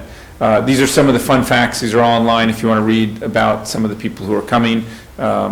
We don't fact check these, so if someone lied, we don't know. But it's a way to show that we really care about the community. This is the demographics. I'm seeking 100-year-old people. A lot of these kind of events are only people who are 22 and dress in black from downtown, and we want to not be that guy. We have more women signed up this year, and that TED conferences tend to skew more men, so I'm very proud of that. We have a lot of interesting affiliations, jobs, and titles, and here's some word clouds on that. And every one of our 85 speakers have gone through this rehearsal process. And at Big on Friday, we're going to have 25 of our speakers give full-length rehearsals of their talks. And some of them are mediocre to amazing to horrible. And we invite our audience, say, hey, help them out. And on November 11th, Veterans Day at MIT Media Lab, we're going to have probably over 50 speakers practice. So we encourage the community, if anyone's watching on closed circuit, to come join us. We also encourage people to depict the talks graphically. This year we have 30 comedians who are going to make fun of all the talks, because in the age of Jon Stewart, we think humor is a nice way to get ideas out there. We hope they're not going to be mean when they make fun of them. But we're going to encourage people to be artists or graphic designers and depict the talks. We're going to have an artist real-time drawing graphics on the talks. We have an architecture firm, Bergmeyer, is a parent of the school at the Lincoln who did the stage. It's wonderfully done every year. And then these are the field trips. Throughout the year, we're going to offer field trips where people can meet them. There's the gentleman who for 22 years ran 3 prizes, the Nobel Prize. And so you learn from him who he thought shouldn't have gotten the prize, who should have gotten it. There's a star on planet Earth. Ann could connect us with Dennis. We met the people that fixed the John Hancock building when the windows started falling out. We went to Terrafugia, the flying car company. We've done all sorts of interesting things. I mentioned on Friday we're going to have 100 people come from all over the world. These are adventure catalysts, other TEDx organizers who we train on this model of flipping the conference to go from having speakers in an auditorium to getting out throughout the year. In the future, I'd like to have YMCA people, school leaders, people who run public access stations, anyone who has a building, saying bring people together and get people out. And so TEDx is just the community we started with. But you can see where people came from last year. Again, this is on their dime. One of our 5 budget items is a youth hostel that we put them up. We don't tell them it's a hostel till they get here, but they don't seem to mind. This is the list of who's coming this year, and this is on our website if you want to see who they are and where they're coming, and these are extraordinary people. And some of these people are some of the most social media savvy people in their countries, and if they like some of these talks, they go viral that way. So if a Brookline person wants to get an audience in addition to the live audience during the event, some of these people can help amplify the talks. Forbes has written about us, saying, are we the future of TED, saying that these adventures are really innovative, and the head of TED, Chris Anderson, said what we're doing is mind-blowing. I got it on tape. He said it in front of a lot of people, so they're witnesses. So this is a selfie. These were one of our 5 budget items is a rented piano. Another one is these red T-shirts. We give all the adventure catalysts these T-shirts because they're from Greece and Detroit and South Africa, and we think the audience should meet these interesting people. And we also want them to feel special to kind of start this movement. Here's one of them taking a selfie. So this is a selfie from 1911. Someone wrote on a postcard, look, I'm here. I think if you extrapolate, I'm at the MIT Media Lab, I'm the head of innovation and new ventures for the Camera Culture Group. If you look at where selfies are going, I think they're going to go towards video, and they're going to go towards people wanting to include their friends. Instead of more cat videos, I think we could create a format and shareable economy around field trips of experiences. And so I think this model that we're doing at the Lincoln School here in Brookline could be the Uber of field trips. And we're very excited about this. And Ideas in Action is thriving, and we could not be doing this if we hadn't gotten the school in Kinded, if we hadn't gotten the loyal support of Brookline, people who volunteered their time, like your son. And I think our best is ahead of us. And I don't know if that was totally coherent. I threw a lot of information on you, but I wanted you guys to know about it. You're the leaders of the city, and if you want to help, you can donate some things. We'll take it. Again, we're notoriously cheap, but I think we got a good thing going, and hopefully this is a nice platform to kind of showcase a lot of things that are going on in this region. Well, it's a great event, and I highly recommend it. I'm signed up to go already, so. Well, it sounds exciting. That sounds like fun. Yeah. Yeah. Could I ask, So you have a small budget. So we have a budget gap in addition to a small budget. Okay, so that's what I was wondering. Yeah. So we've raised some money, but we've really put our time into building a team to help pull off the event. And we haven't been that aggressive on sponsors because this is not built to be a moneymaker and we haven't monetized any aspect of it. If there are local sponsors that would like exposure, like local businesses, I know Fireplace has been great. They're one of our 5 budget items. If they're local companies, so some companies have given us money, Audi of Brookline, Liberty Mutual, Deloitte, Constant Contact, but we do have like $30,000 I want to raise in the next few weeks, and so I'm trying to find people that would like to have their name on the gym for the event where we can celebrate them, or their logo on the videos at the end, we celebrate people, and for the right company, this could be a great way to get to a great audience. And who should they contact if? I live at the second speed bump on Walnut Street. You can mail me a check. We have a PayPal account. Address at Second Speed Bump on Walnut Street. So our website, you can donate, PayPal, mail. So it's ideasinaction.org? Yep. It's actually .com. .com? I'm going to say, I think you ought to make a T-shirt from one of your cool field trips and sell the T-shirts. Oh, that's a really good idea. Something interesting and fun and wacky that people would really like. And as you guys probably see it all through here, and if there are adventures that you think we should do with you guys, or maybe a day with some of you as day with the Selectmen. That's not exciting. I think the excitement level just went down. So, just for those in the audience who found that interesting, just raise your hand. Thank you for your time. Thank you. Okay, moving on in the calendar, this is a continuation of the lodging house license hearing, continued public hearing, the application of 89 Marion Street LLC, Bruce Miller and Frank Hoff, owners for lodging house license for 30 lodgers at 89 Marion Street. This is a little different than the last agenda item. Hi, my name's Frank Hoff. Welcome back, Mr. Hoff. Thank you. Yeah, we did get some material from our building commissioner, and one of the things he gave us was the definition of lodging house from our zoning board of appeals, I presume. And it says in there that a lodging house is defined above, may have individual cooking facilities if 100% of the rooms are affordable, such that they are deed restricted to serve at affordable rents and under one-year leases, lodgers with an income which is less than or equal to 80% of the area median income for the Boston metropolitan statistical area as defined by the U.S. Department of Housing and Urban Development. We also received something in our packet today, sort of updating that with respect to the use of microwaves without convection in the rooming units. And that factors into maybe the... I think it's a different section, though. I think that this is the definition of lodging house, and this is what kind of cooking they can have. But, so my concern is, I don't believe you meet that affordability requirement, because I looked on your website. Ma'am, I'm here seeking a lodging house license for a building that I'm planning to purchase.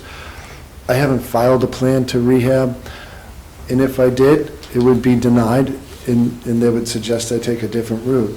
I'm not here seeking how I design the kitchen. What I plan on putting inside the kitchen is a sink, a small refrigerator, and some cabinetry. I don't think that constitutes a cooking facility. And the idea of putting a couple communal kitchens in the building is one that I've been thinking. So I don't own the building yet. I have it under agreement. And from what I gather when I met with the building inspector and the health inspector before I put the building under agreement, is that I needed a lodging house license. So I'm here today seeking a lodging house license. I filed an application. I gave you all my credentials. I own other lodging houses in the city. And I'm a father of two. I'm a hardworking guy. I've been doing this. This is how I feed my family. That's why I'm here. I'm not here to discuss something I might do in the future. I'm here seeking a license. Well, I think our concern is, this is, are you taking this, what has been a building that had a lodging house license, are you planning to make it into something else that doesn't qualify? And if it doesn't qualify, what does it qualify as? That's our concern. So I think. Intend to make it the best lodging house that Brookline has. And by doing that, I'm going to renovate it. I have plans to improve it. And I'm going to abide by all your zoning and building codes. That's what I plan to do. May I ask you if in Boston you say you have lodging houses, do those have cooking facilities with stove or microwaves? In Boston, they allow you to have a microwave and a cooktop. Like you could have a 2-burner electric cooktop or a 4-burner electric cooktop. You can't have an oven, and if you do have, and they don't let you have a gas cooktop. So essentially, it would be a similar setup, but you wouldn't have a cooktop, a hot plate, you'd say. So under our regulations, you could have that, but then the units must be affordable, as defined by HUD. Well, I guess that's been recently done by the Pine Street Inn, bought a lodging house, and if that's what the city's opinion of affordable housing is, 200 square foot small studios, then that's your opinion. We amended our bylaw for the Pine Street Inn, yeah. We amended our bylaw for them to allow these little kitchenettes because they were doing affordable housing. So we didn't amend it to allow every lodging house to put in kitchenettes. And in fact, is the section that Bernard's referring to here, that you can't even have a toaster under our current rules. You could have a microwave without convection. Couldn't even have a toaster in those units. It seems to me that Mr. Hoff is going to have to get a building permit. We've alerted him to what our zoning bylaw says, and he's at risk, and we have to trust our building department to enforce our zoning bylaw, and I don't think any further discussion is productive. Well, I'd like to just add, I encourage him to work with our building department and come up with a solution. I don't think that the solution is going to be what we heard last time, but I'm sure there is a solution that would enable you to develop this building in my neighborhood as a lodging house that will be a benefit to the community. It wouldn't be, I think, the concept that you presented at the last board meeting, but we can come up with something. I'm going to be a member, I'm going to be in your neighborhood, I want to get along. I'm just seeking to do what I can legally do in the building. I'm not looking for anything else. I'm just looking to acquire it, make some improvements, and carry on. I'm not looking to do anything that your laws don't allow me to. I'm here seeking... Well, as long as you understand that our bylaw is very restrictive in this context, and you wanting to go ahead, okay. Well, we intend to enforce the bylaw. I understand you made an exception for a low-income housing use. You allow low-income housing to put in a hot plate. I'm not seeking hot plates. Now, can I not put in a kitchen sink, in a small refrigerator, in a microwave without convection? Because what I was told down at the building department is something different than what you're telling me now. No, the microwave without convection is okay, but you can't even have toasters. I don't really... It says no toaster. Yeah, Well, if I was staying in a short-term thing, I'd want a toaster to toast. When you rent a hotel, do you require a toaster? When you go someplace for a few weeks, do you require a toaster? People, generally, our tenants come from around the world and the country, and they come to Boston for a short period of time for numerous amounts of reasons. And the market doesn't really provide for them to stay in any place for a few months. And we kind of fill that gap. Okay, any other discussion? Then I'll move the approval of the application of 89 Marion Street, Bruce A. Miller and Frank Hoff, owners, for a lodging house license for 30 lodgers at 89 Marion Street. All those in favor? Selectman Daley? Aye. Selectman Franco? Aye. Selectman Heller? Aye. Selectman Green? Aye. And the chair votes aye. Good luck. Thank you for your time. Appreciate it. Okay, moving on to warrant articles. The first one is Article 8, and this is, I believe, just a technical correction.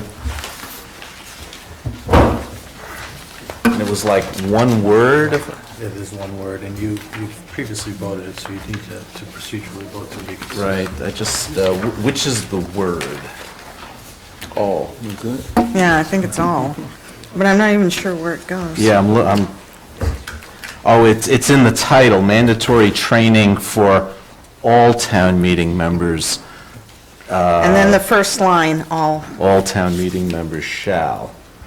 No, the the text of the bylaw is unchanged, it's just the title. So I guess technically, if we want to be in complete and total agreement with the advisory committee who voted this. Is it the title or is the first word of the text? No, it's the title. Well, it doesn't make sense to take it out of the title and not take it out of the first line. I No, think we should. it was added to the title. Oh, Was it? Oh, it was taken out of, I'm sorry. okay. The language No, was no, amended to exclude the word all, is what it is. Austin? Please set us straight. What are we voting on? You are correct in saying that you are an Austin Faison, Assistant Town Administrator. The language was amended to exclude the word all from the title. But not from the first line. Not from the first line, solely from the title. They wanted just the thought of the advisory committee on this one. Well, I would strongly suggest that we not have a floor fight over the word all, and we agree with the advisory committee. I think the town meeting likes a little. Not on this. Mix it up a little bit. Let's save our floor fights to when they count. Okay. So I'll move reconsideration of Article 8. All those in favor? Selectman Daley? Aye. Selectman Franco? Aye. Selectman Heller? Aye. Selectman Green? Aye. Chair votes aye. I'll move the amended language which removes the word all from the title. All those in favor? Selectman Daley? Aye. Selectman Franco? Aye. Selectman Heller? Aye. Selectman Green? Aye. Chair votes aye, and that was a very good use of our time. Thank you. Okay, now, moving on to Article 10. I understand I received a... So we're not doing Article 6? Okay. Thank you, Selectman Daley. Article 6. Do I see Ms. Galantine? No, but maybe Miss Bill Alton. You already had a public hearing. Yeah, okay. You were voting on whether- So, anyone have any comments on Article 6? We had a... Yes, I was concerned at our last hearing about the issue of whether or not we have the grant in hand. And I was not keen. concerned about that, too. I'm not keen on voting on this without knowing whether we're going to get that grant. And I know, I'm fairly sure, I know Miss Galantine said she didn't recall that we had discussed this, but I thought that we had discussed making this vote conditional on getting the grant.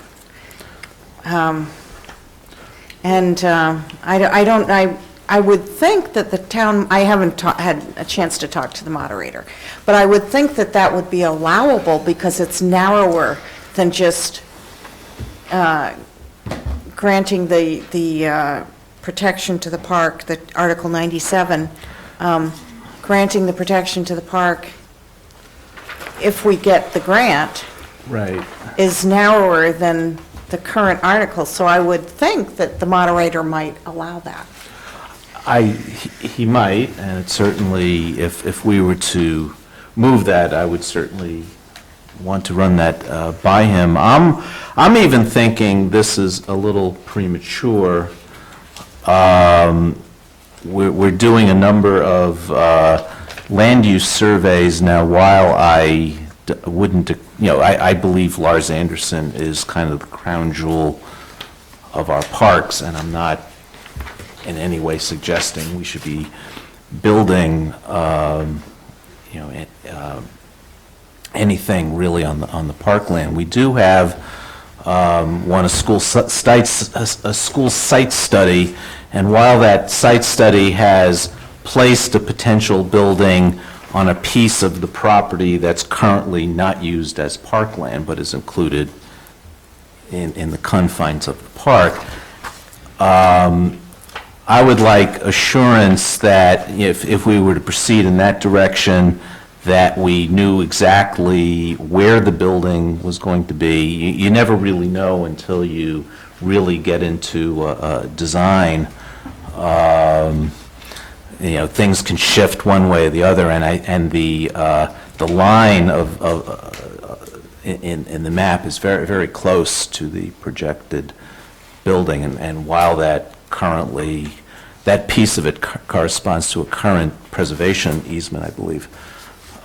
This would make it that much more difficult if we needed to shift the building, 10 feet. It would make it just that much more difficult. So I think before we do this, I would suggest we need to know what we're doing there, and also some of the other. We're doing a large parcel study, and we're doing a large evaluation of all our assets and all our. I think one of the concerns, if I understand it, one of the concerns on the Park and Rec is that they want an appropriation for $400,000 to make improvements in that road that she showed us. I'm not sure that we absolutely have to, in order to make that appropriation, whether we actually have to designate this. That language, I think, is necessary for the grant. Yeah, I think that $400,000, if I understand correctly, is the equivalent of the grant we're filing for, and in order to get the grant, we have to dedicate this as Article 97. Right, I understand that. And appropriate money. And appropriate $400,000, which would be Right. the grant money, is that right? Right, but You have to match the grant. I think we have already voted, we already voted, I want to say 600,000 in the CIP for. Right, so that would be This the year. matching funds. Right, yeah. So it's not new money. Right. Given the concerns, I think it's prudent to hold this until at least the last minute before town meeting, before we actually have a vote. And, our last meeting, which presumably will be an hour before town meeting. And then, in the interim, we could think about some of these other issues and I'm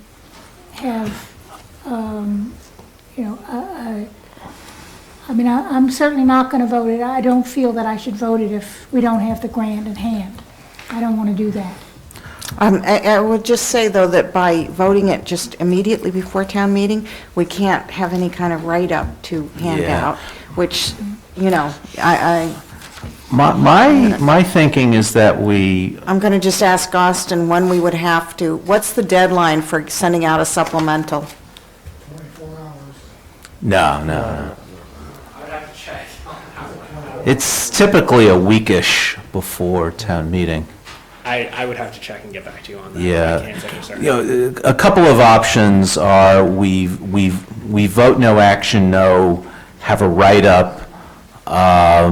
We can say in the write-up we'd be willing to reconsider if we get the grant, but it also gets some of the ideas that we've been expressing I think though, I mean, my understanding was that we're not going to get the grant if we don't, No, we might hear about it in advance. Right. okay, okay. So if we hear that we've got the grant before town meeting, you know, we could reconsider. Well, and I would like to check with the moderator as to whether we But, could put in a conditional clause in this so that we, Yeah, but you know, at the risk of being perceived as anti-park, which I don't think I am,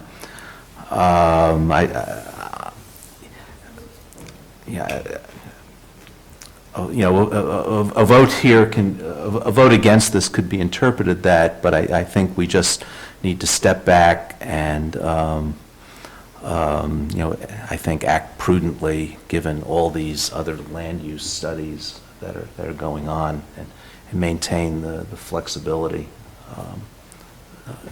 with the school especially. But that's my thinking, so. well, I do hope we'll have this on our agenda a week before town meeting so that we can see where we are at that point and attempt to get some kind of vote and some kind of write-up out to people going to town meeting. So you're proposing to vote no action on this tonight, and possibly reconsider should the moderator allow some language to be added, which makes Well, the... I think we just should not take a vote on it. That's my Yeah. preference. I Mine as well. prefer not to Okay, take a vote then. on it right now. Three of us already? I agree, We did have a public hearing on this already, but if Ms. Fellowelter wants to represent the Parks and Rec Commission, maybe you want to take her Well, comment. I'm sure they haven't voted, but it's- You have to come to the microphone. I think what Nancy was saying, that in order for us to get the grant, we do have to have the Article 97. Right, but we're talking about hearing about the grant Hearing before. about it, okay, sorry. Yes, I mean, clearly, if we were going to get a grant, you know, it's a huge inducement, but in the future, we might be eligible for the grant too, so we could do it at that point. I mean, I don't think anybody is going to do anything to Lars Anderson Park to change that beautiful parkland. You know, we're not going to do that.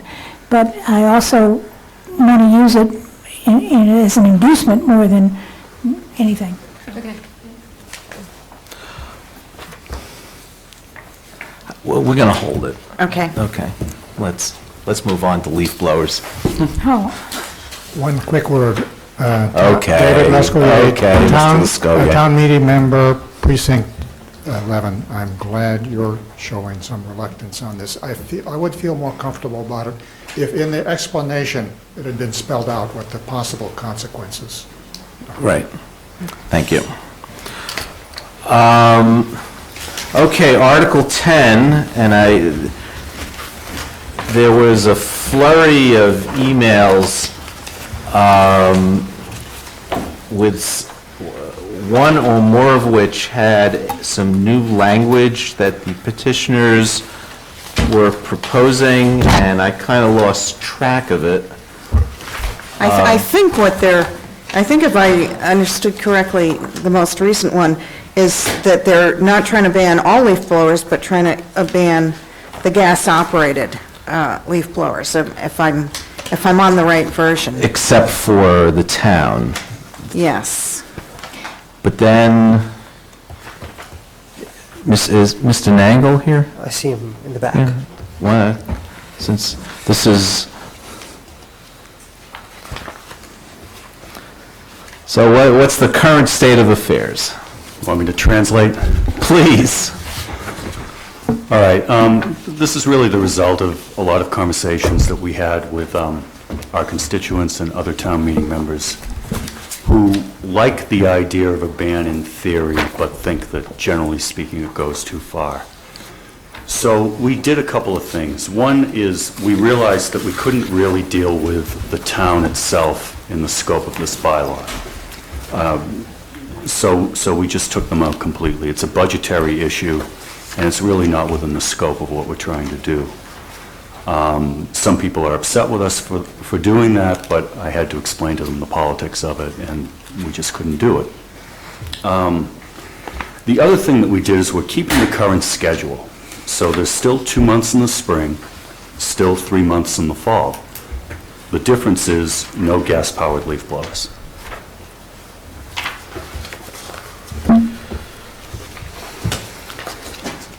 So And the point of, and your just October 26th email is the latest version. Is that correct? if it says, Sure. if it has the word fuel in it, then that's the one.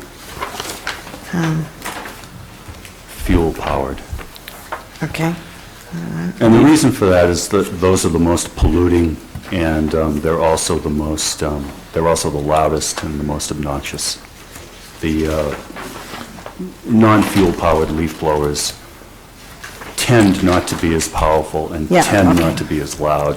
It's not the case with all of them, but it's a tendency. So I think the word fuel is a little bit ambiguous here, but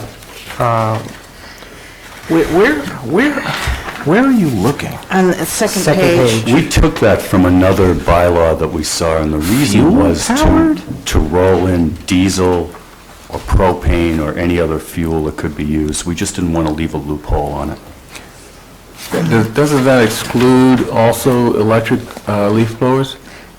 I mean, after all, out in the field, you don't have a plug, you have a generator. Right, and the whole point of that is some people are chasing their electric leaf blowers in the summertime with a generator, which entirely defeats the purpose of banning gas-powered leaf blowers. So you're Generators talking are about powered banning with all fuel. leaf blowers, not just gas-powered?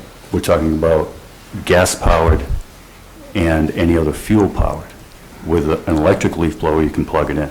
Okay, but out in a park or a field, you're talking about banning electric leaf blowers because they would have to use a An extension gas-powered cord. generator. They'd use an extension cord, the way I do in my yard when I run 4 extension cords together to use a chainsaw or to use hedge clippers. So, Would that work at, for example, I don't know, Lars Anderson in the middle of the park? Well, he's excluded The the town would be town. excluded. But, sorry, the Or question a is... similar situation.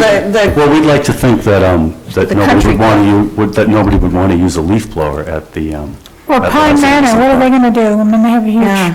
Yeah. Well, I mean, I'm gotta say, I'm still uncomfortable with this because Yeah. you're exempting us in the town, which I appreciate that. Thank But you. there are other big, there's the country club, there's Pine Manor, Well, there's... we've exempted the country club. If you see,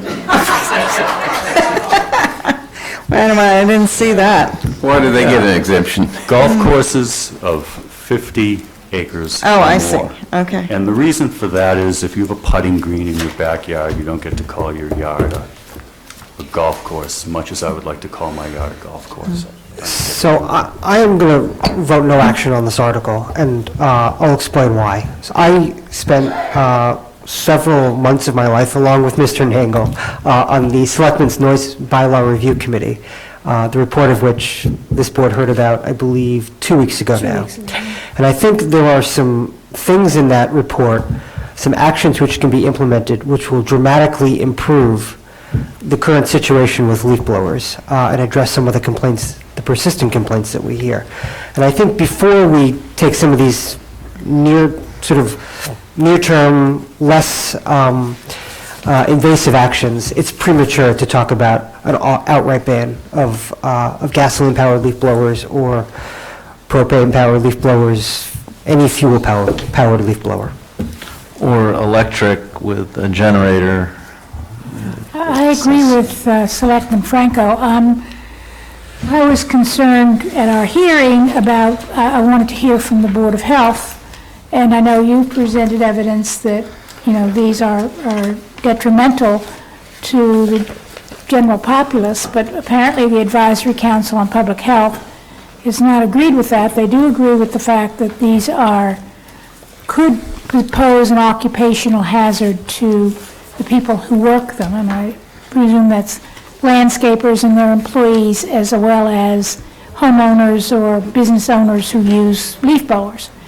And I believe that one of the recommendations in Selectman Franco's, unfortunately, I didn't bring that with me, but maybe you could tell us whether we have any, are there any proposals from the committee which would deal with that issue of the occupational hazard? And if not, could that be part of anything we do going forward in terms of a proposal to adopt some of these measures that your committee had recommended? So, Mr. Nagel can correct me if I'm mistaken, but I don't believe there are any recommendations in that report that talk about occupational hazard issues. We, of course, could introduce regulations, a bylaw, which talk about the requirement that anybody operating a leaf blower wear eye protection and ear protection.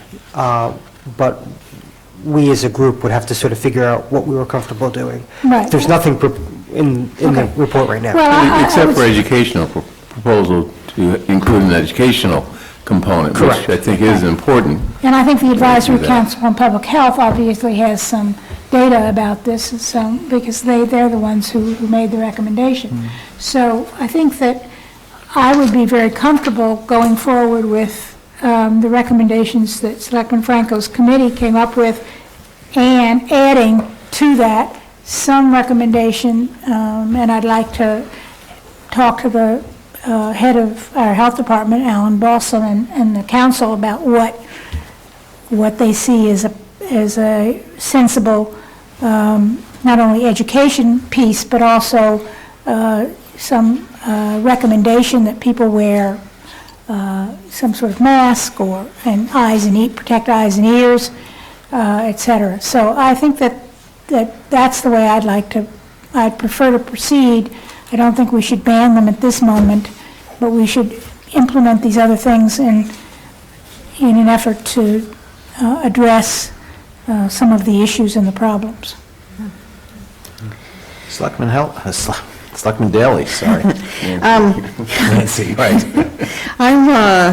I continue to believe, and particularly, I did see your Silent Spring Institute report, and read that with interest, but we also have our Advisory Council on Public Health, which is a pretty distinguished group, saying they don't definitely see any health things. So I continue to feel that the major issue most of us have with leaf blowers is the noise.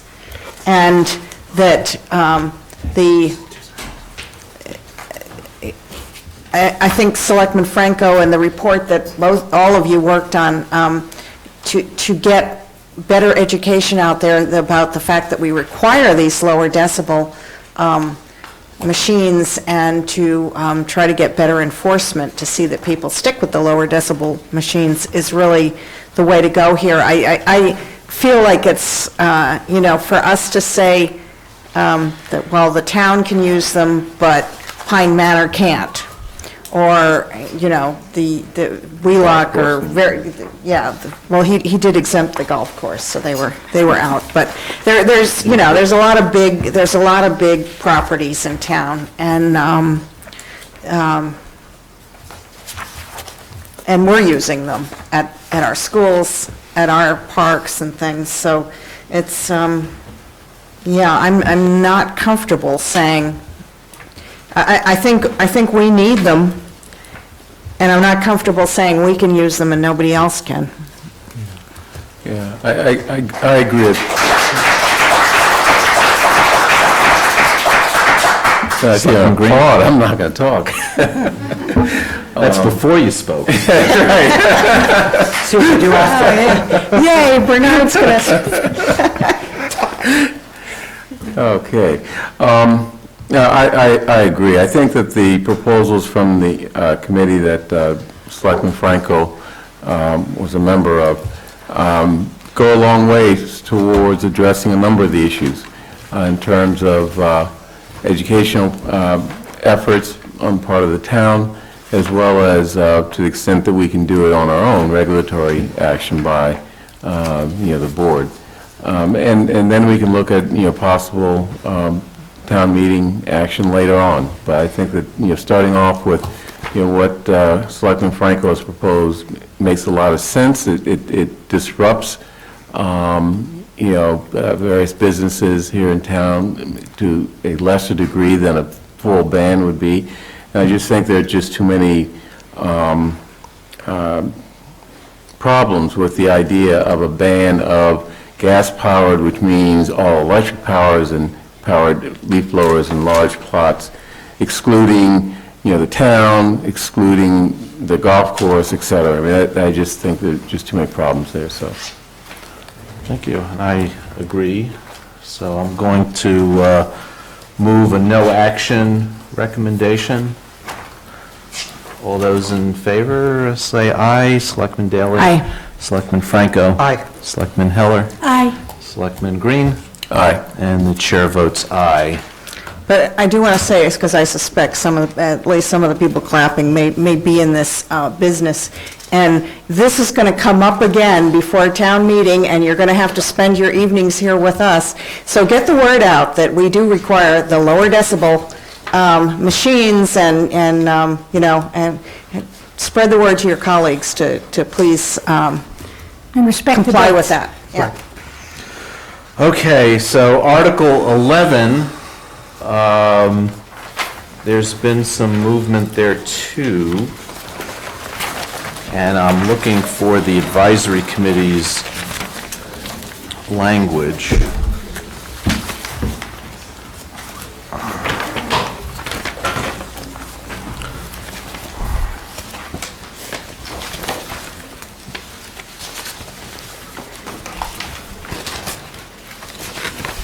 Here it is.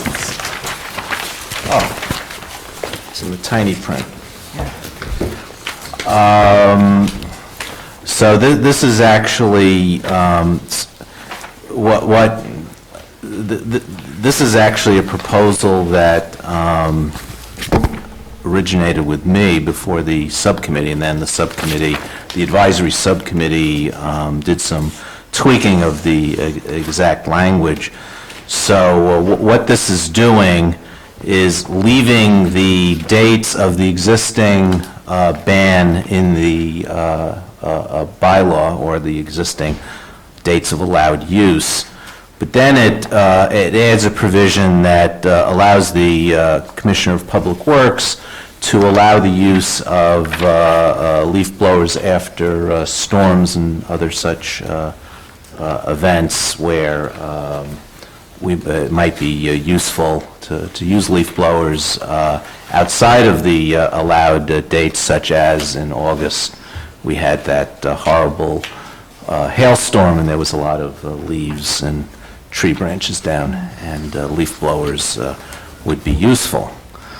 Let me just ask you, because Ms. Michaels brought up the last winter, which we hope never to have a winter like that again, but does this version where cleanup associated with severe storms, her scenario was like last winter, the cleanup period was just kind of starting around May, because we'd had snow up until then, instead of ending May. And so would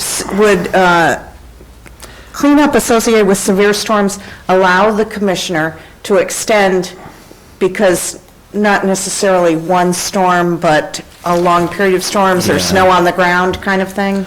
That's my question. Certainly the intent, and that question was asked at the advisory subcommittee, and I believe that was their intent.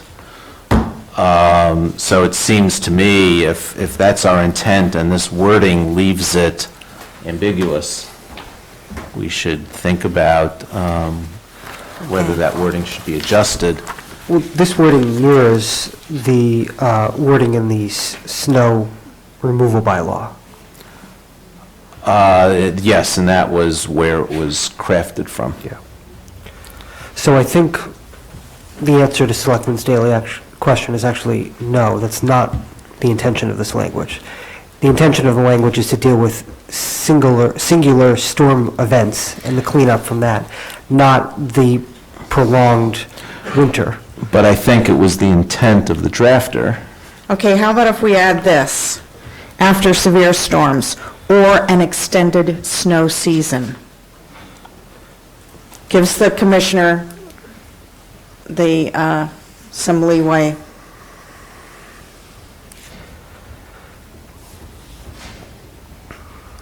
Do we want to say snow, or do we want to say just winter? I think it's the snow that creates what needs to be cleaned up. You know, I'm actually uncomfortable with that language. I think that it adds a little bit of fuzziness to the bylaw. Well, I think the idea, though, is to give the commissioner some discretion. So it maybe is Right, but deliberately fuzzy so that he can make the decision, a reasonable decision Yeah, under I'd the even make it circumstances. fuzzier, because we're also, dealing with the possibility of severe wind damage, tornadoes even. Well, it says severe storms, though, already. Okay. So we were just trying to deal Okay, with. so it's more than, But isn't Winter snow, isn't it a severe snowstorm? Well, you might have, what I'm thinking, what I was concerned about was, when you say severe storms, so what if your severe storm is really in late February or early March, but it's a very cold winter, and so none of that snow melts, for weeks and weeks? So that it's not really in response to the storm, but it's in response to the snow sitting on the ground for a long time. That's, I'm sympathetic to the argument, but by introducing that language into the bylaws, you're putting the Commissioner of Public Works at the center of a conversation about when leaf blowers should be allowed to be used and when they shouldn't. I haven't specifically talked to him, but I think he can handle it. He likes to make decisions, so.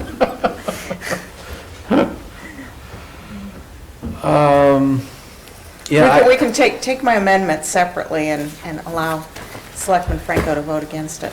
It was certainly, when I was playing with the language, the language I had in here originally had a few other, it was severe storms, hurricanes, and like events, or... Severe weather conditions. And what was it? Severe weather conditions. Severe storms and other weather, and then the advisory subcommittee simplified the sentence.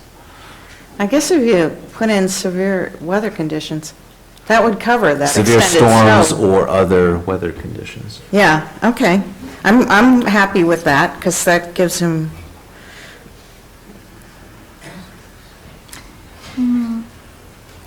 Have a better idea? No, but I think it's even fuzzier than my I agree. language. it's fuzzier. I'm thinking we should leave it at this and see how it goes. I think that, again, we will be having more review of this and addressing. Okay, how about if we just take out storms and say with severe weather, That's fine with me. and leave it up to the commissioner to decide? I think it puts them in a terrible position, so I'm opposed to it. Okay. Well, this whole clause, the whole notion of providing the Commissioner of Public Health this authority is something that's not in there at all. I think it was Commissioner of DPW. Yes, DPW, sorry, yeah. Why did I say that?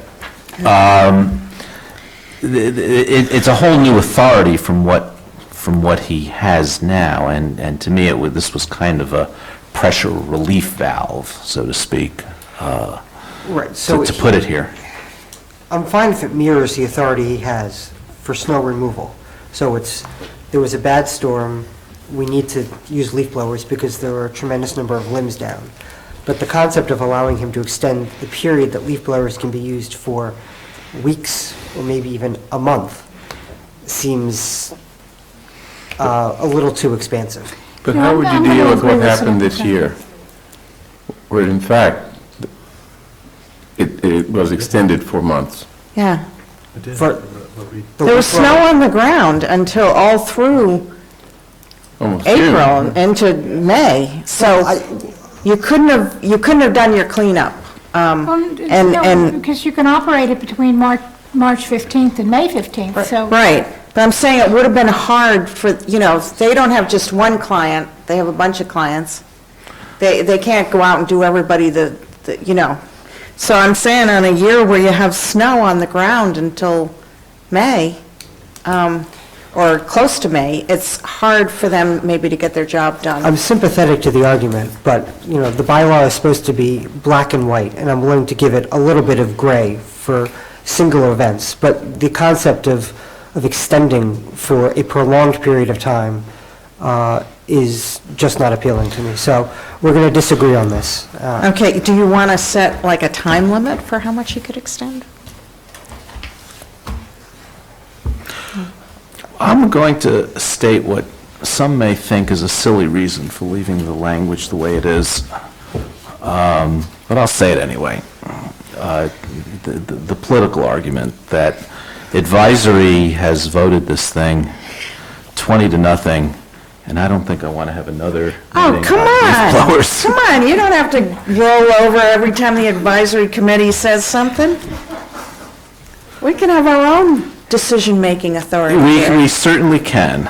Well, I think that I'd like to stick with the language and severe storms. I think the likelihood that, Okay, I'm gonna make my motion so- to change storms to weather. Okay, so what we'll have that one as an amended, we'll have the main motion, we'll do an amended, then we'll vote on the amended, however that goes, and then we'll vote on the main motion. actually, when I read this language, I don't think it precludes the commissioner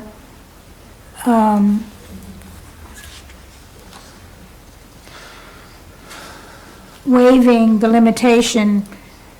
It says, in order to aid emergency operations and cleanup associated with severe storms, but if the cleanup can't happen right after the day after the storm, there's nothing to say in here that he can't authorize it a week or 2 or 3 later. Right. So I think that the language is sufficient. Okay. Ms. Michaels, I'm gonna allow Ms. Michaels to speak as the petitioner. Thank you so much. I think that one of the reasons that people were upset this spring with leaf blowers, because people were using them out of season. A lot of contractors were, because how are you going to get the mess up? The wet, heavy leaves, you cannot get them up with electric blowers. They're not powerful enough. And we were just super late into the season. We have a lot of people we have to serve. And like you said, it takes a long time to get to each customer and to do the cleanups. And so to have somebody who's in charge, like in that August storm that we had with the hailstorms, and the next day everybody was calling me, and to have somebody in charge that I could turn to in the town and say, hey, can we put the leaf blower on? Or, hey, can we have another week because this is killing us? And I've got customers calling us, we can't do the cleanups. Let's be reasonable about it. We need somebody in the town in charge that we can turn to and have a reasonable discourse.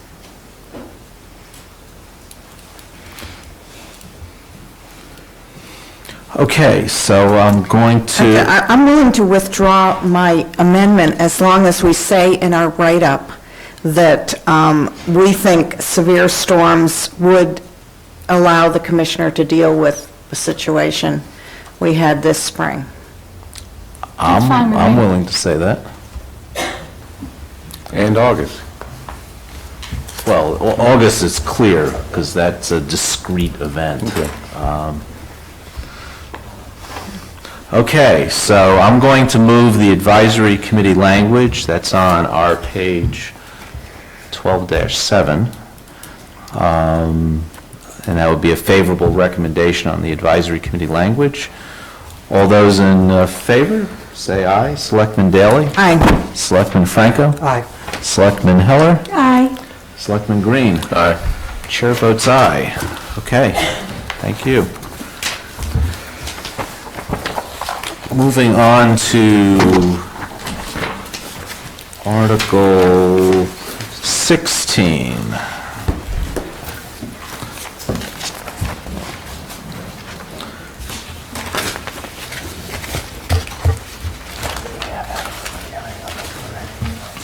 Right.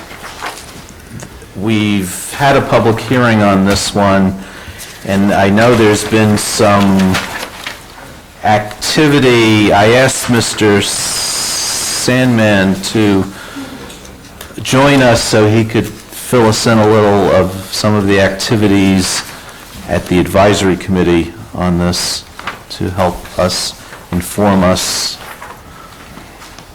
So, Mr. Sandman?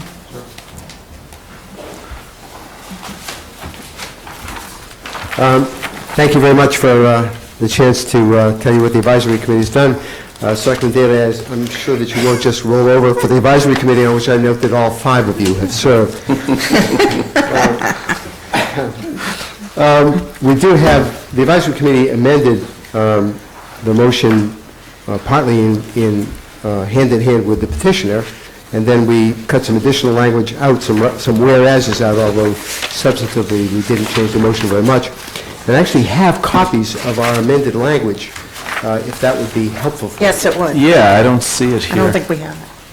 I apologize, I really should have done this to you. Oh,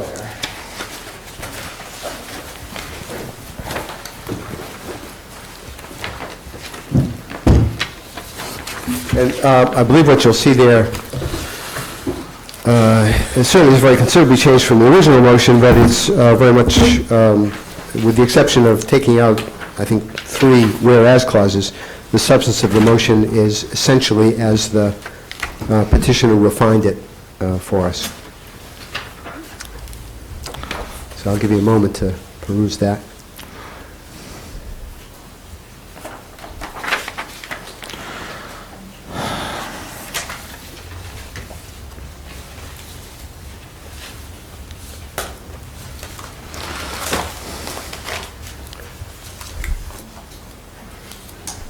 And since this is about standardized testing, there'll be a short test immediately following.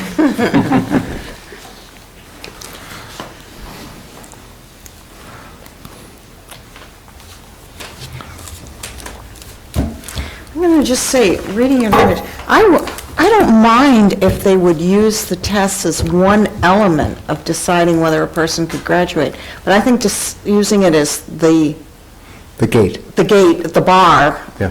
is certainly what I object to, but I don't know if,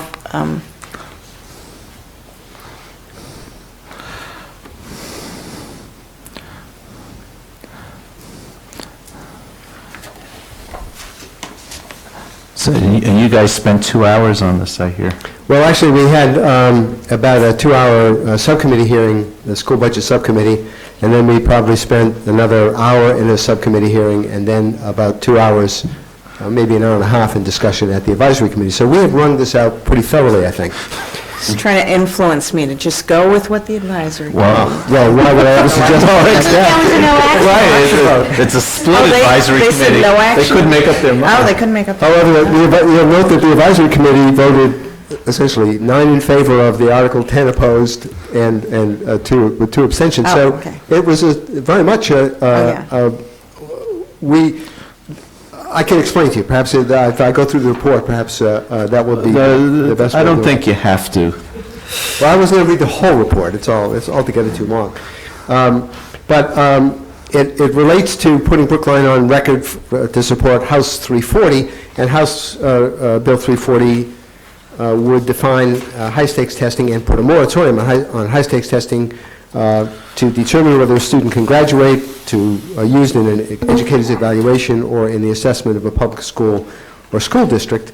But it would not change the administration of standardized testing. And one of the criticisms of the advisory committee of the resolution was that there's the proponents or the petitioners are saying that altogether too much time is spent teaching to the test, and that this resolution doesn't solve that, and nor does House 340 solve it. It doesn't say, don't test. What it says is, don't use test results for a particular purpose. And maybe reducing the importance of tests would result in teaching a bit less to the test, but who knows, really. So that was one of the concerns that the advisory committee had.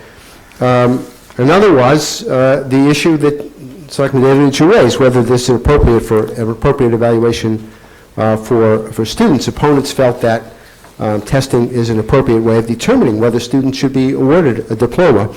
And those who grew up in New York City and took the Regents exams remembered the significance of that in their careers.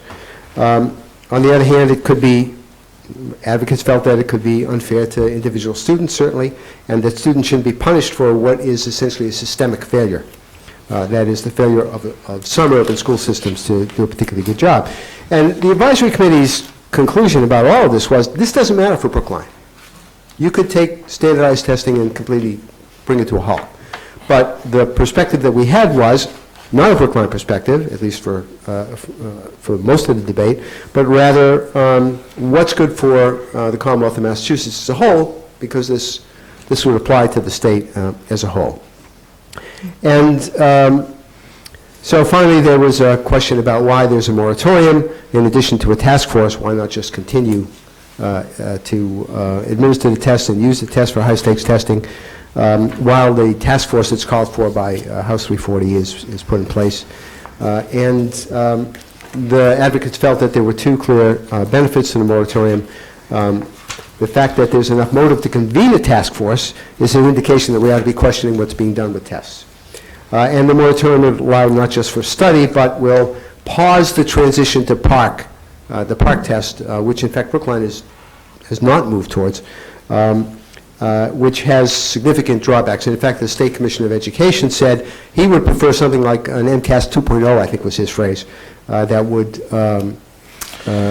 blend the best of MCAS with some of the aspects of PARC without making the test quite as difficult to get a high score on, numerical score on, as PARC. So the conclusion was the article has both significant merit and significant shortcomings, and the argument that a moratorium would lead to backsliding elsewhere was sufficiently persuasive to a slim majority, a very slim majority, of advisory committee members, and so we voted, as I said, 9 in favor of recommending action, favorable action, 10 for no action, and 2 opposed, 2 abstentions. So I'll just ask Ms. Guisbond, is this the version that you guys are favoring, that the advisory committee, just for...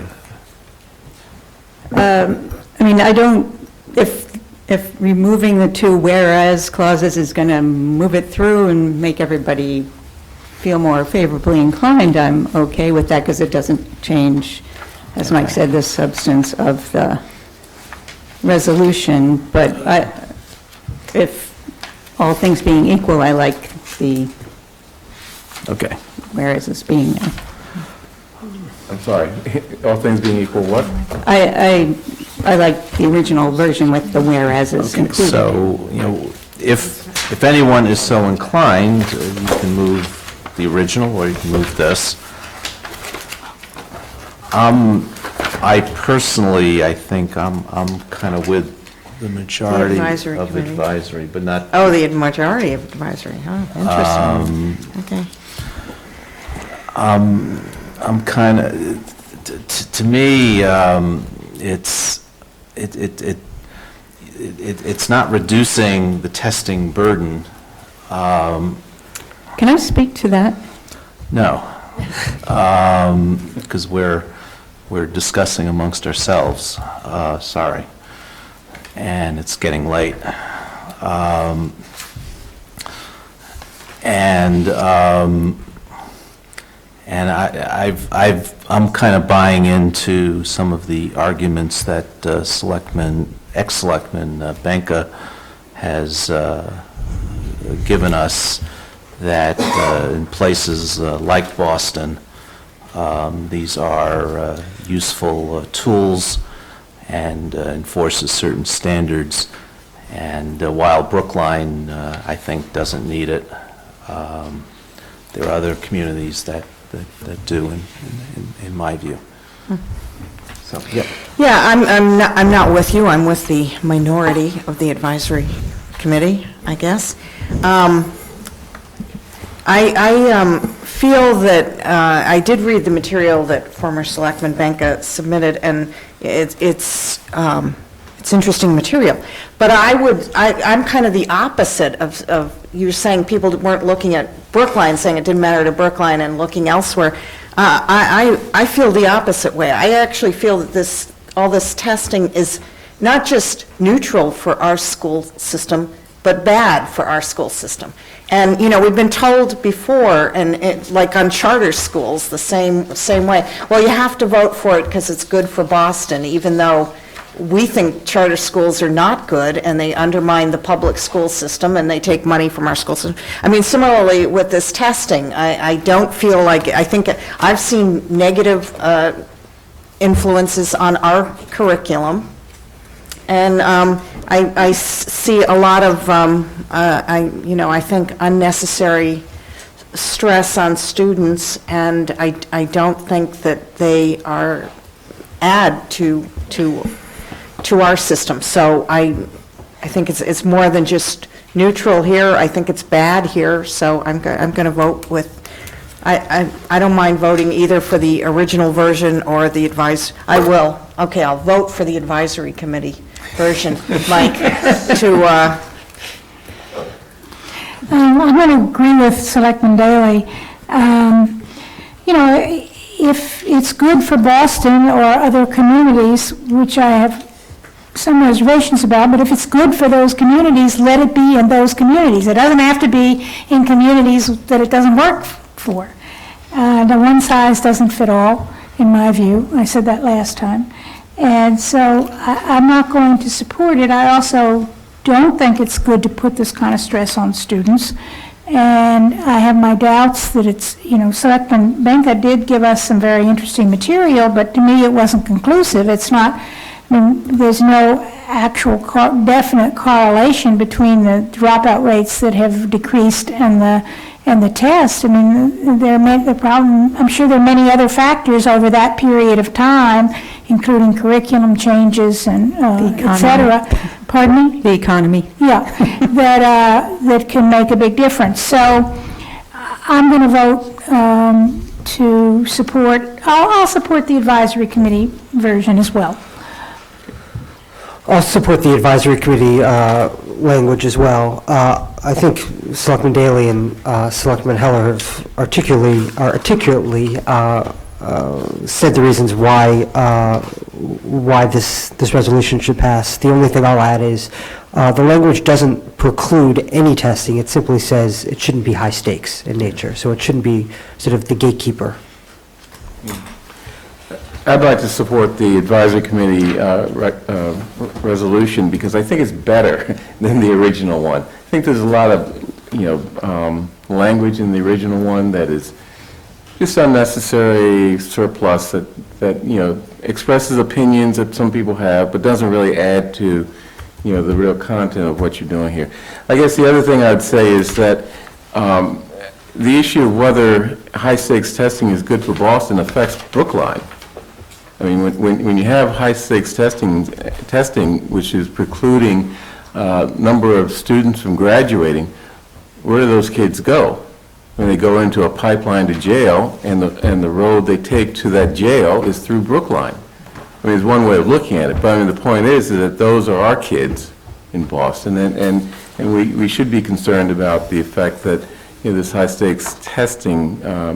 I'm concerned about it. I'm not saying that I'm not. I'm just saying if it's a solution, if it's a solution for a particular problem in a particular community, and there's evidence that it works, I don't have any problem with that community adopting it necessarily. I'm not a fan of high stakes testing. Let me just say that. Well, I would distinguish high stakes testing from testing generally. I mean, we're talking about type of testing that really can ruin kids' lives. Exactly. And as well as other things. So I am for the advisory committee's resolution. I'd like- Would you make a Yeah, I'd motion? make a motion for the advisory committee minority language that Mr. Sandman presented us with. Okay. All those in favor? Selectman Daley? Aye. Selectman Franco? Aye. Selectman Heller? Aye. Selectman Green? Aye. And chair votes no.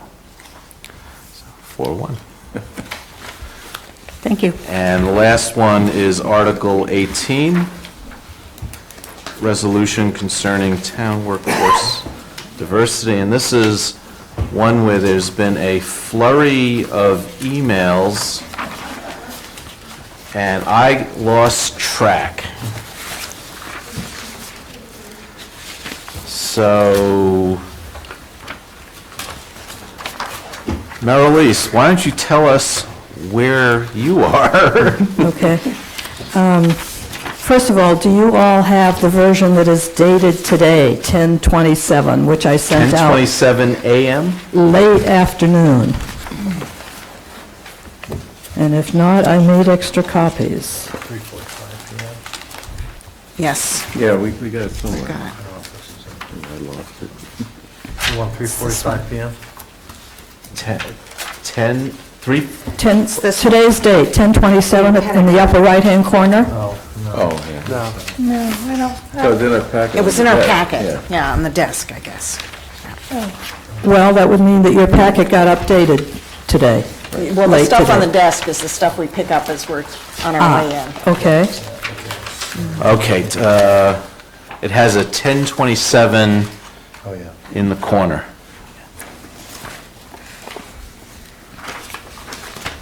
It'll make life much simpler if we're all looking at the same document. My name is Marilise. I'm town meeting member from Precinct 6, and along with Ruth Ann Snyder, petitioner on warrant Article 18. Since we last met with you, we have had a whole series of meetings, including the Personnel Subcommittee of the Advisory Committee, the members of the school committee, the Employment Committee of the Diversity, Inclusion, and Community Relations Commission, the full Diversity, Inclusion, and Community Relations Commission, and the full Advisory Committee.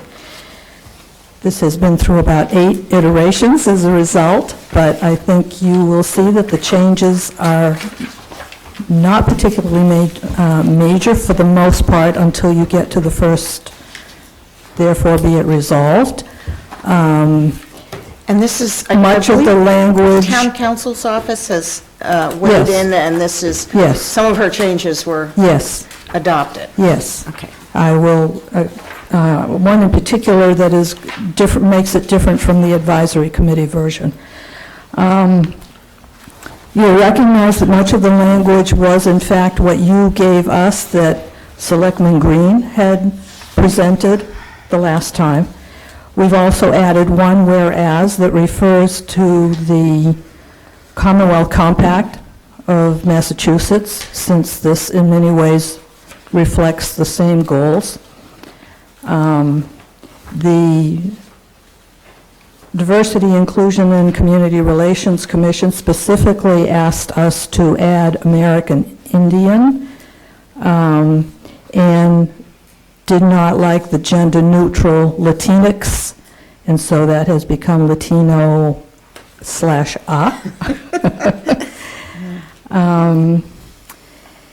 And so for all of the iterations, most of it is unchanged.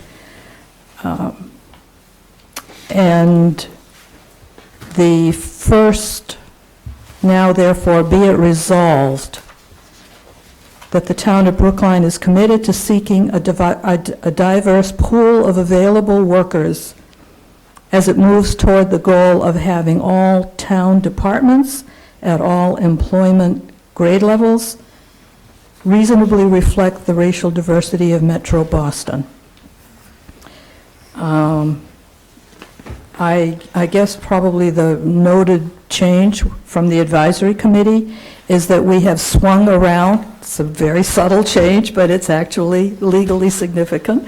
We have swung around the seeking, instead of saying seeking to... Which section are you in now? It's all the first resolved. Now therefore be it resolved. So advisory has changed this?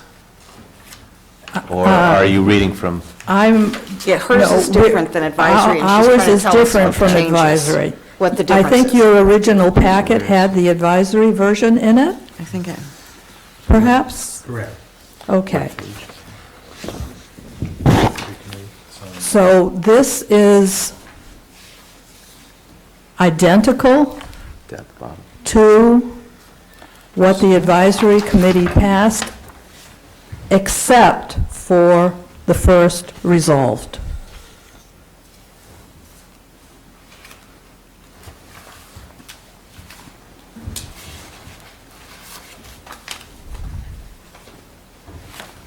And you're saying town council is fine with this? Town Version. council, the last 24 hours has been a long string of emails.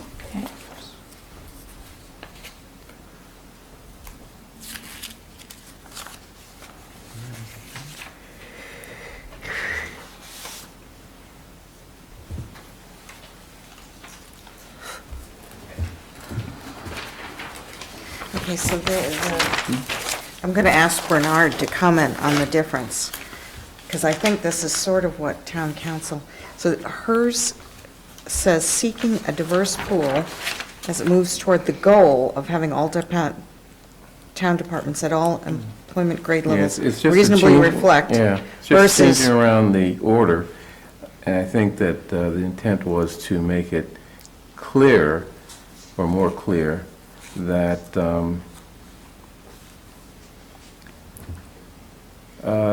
we're not what some people consider to be setting up a quota type proposal. Is that That's accurate? part of it. The other part of it is what Patty Correa referred to as soft affirmative action as opposed to hard affirmative action. That you could not imply that you were going to give preference to protected classes as a condition of hiring, but you could seek a diverse pool of candidates. But I think As a way to move toward having the ability to hire, but at the point of hiring, you cannot focus on the diversity question. I read through this earlier, but the goal of having all town departments at all employment grade levels reasonably reflect the racial diversity. I thought town council, Patty Correa, was sort of objecting to that, which suggests that we have a goal of quotas. She said a goal was perfectly all right. Definition. And we use goals all the time. It's splitting hairs. It is splitting hairs, and it was, the process involved getting, town council and others comfortable with the sort of nuances of the wording. Right. I don't think that the wording originally was that, difficult, but, we've sort of honed the message in a way that makes everyone happy. I think everyone happy. She accepted the explanation that using the word goal is simply aspirational. That is something you aspire to. Right. There are no guarantees you're going to reach it. Right. And remember, the real meat of this is going to be implementation, and, our town departments, are going to implement it in a legal manner. This is just a goal that we're aspiring to. And I don't see that as an issue, and I don't. Well, I think the wording in Merrill Lisa's version is simpler and clearer than the wording in the advisory committee version. And if it passes legal muster. Oh, that wording that you used actually is right out of Patty Correa's email, right? You picked up her wording. I'm not, at So this she must- point, I don't know what you're talking about, I'm sorry. Yeah. She's sent so many emails. Yeah, I but think that's true, yeah. This goal of having all departments, town departments at all employment grade levels reflect the racial diversity of Boston. I think you picked up the language right out of her email, so Yeah. she's essentially given it the okay. Yes, she has. Okay. Well, I would, given that it's a little confusing, I would just suggest that we have one. You're going to go crazy and not go with the advisory committee? No, I'm not going to go with the advisory committee. I'm going to suggest we go with Marylise, but we just run it by Patty one more time, just to. I think that language I was concerned about, I see it right in her email, so I think they picked it up right from her email, and it's okay. Yeah, but Patty's last email has a sentence at the end, or a clause at the end, while recognizing it would be illegal and against policy to make hiring decisions based on. So if she's okay without that last qualifying. So can I propose a further edit, which I promise is small?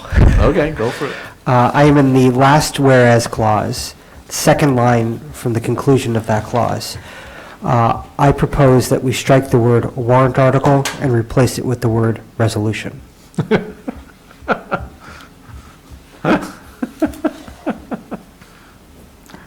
Where are you? Last whereas clause, second Oh. line from the bottom of the conclusion of that clause. Oh, okay. The line that starts comprised. Yes. So it would read, following the word comprised, for purposes of this resolution of the counties of Norfolk, Suffolk, and Middlesex, Metro Boston. That's a non-substantive change. I hope you'll agree. Absolutely. I'm just going to, I want to say this for the record. I would personally have preferred if you'd included all the protected classes, because I think that it's easy to see people of color. It's maybe not so easy to see people with some disabilities or people with gender issues or something like that who may also be struggling. So, you know, I would have preferred to have included them, but I'm willing to vote for this, and I think I think it's improved a lot. Thank you And- all for working on it.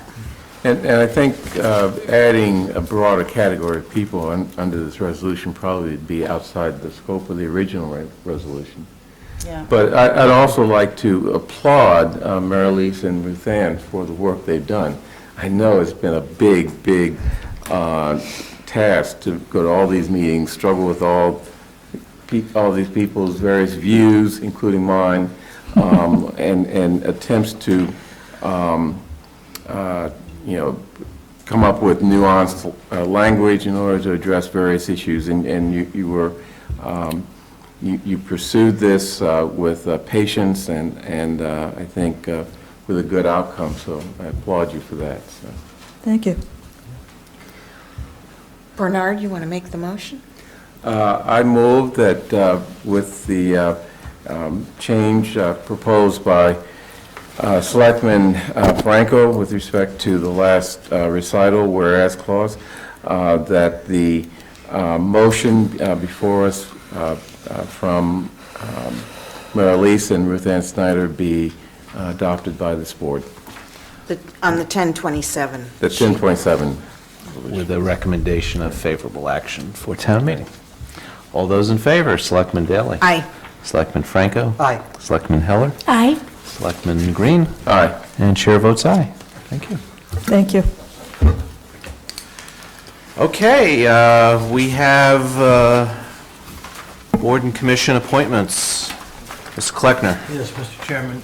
Mr. Chairman, the first board for your consideration this evening is the Council on Aging, and in the bylaw for the Council on Aging, you vote for a slate of candidates that have been nominated, and so before you this evening, you have a slate, so I'm going to read through the slate of officers in the various categories that they exist.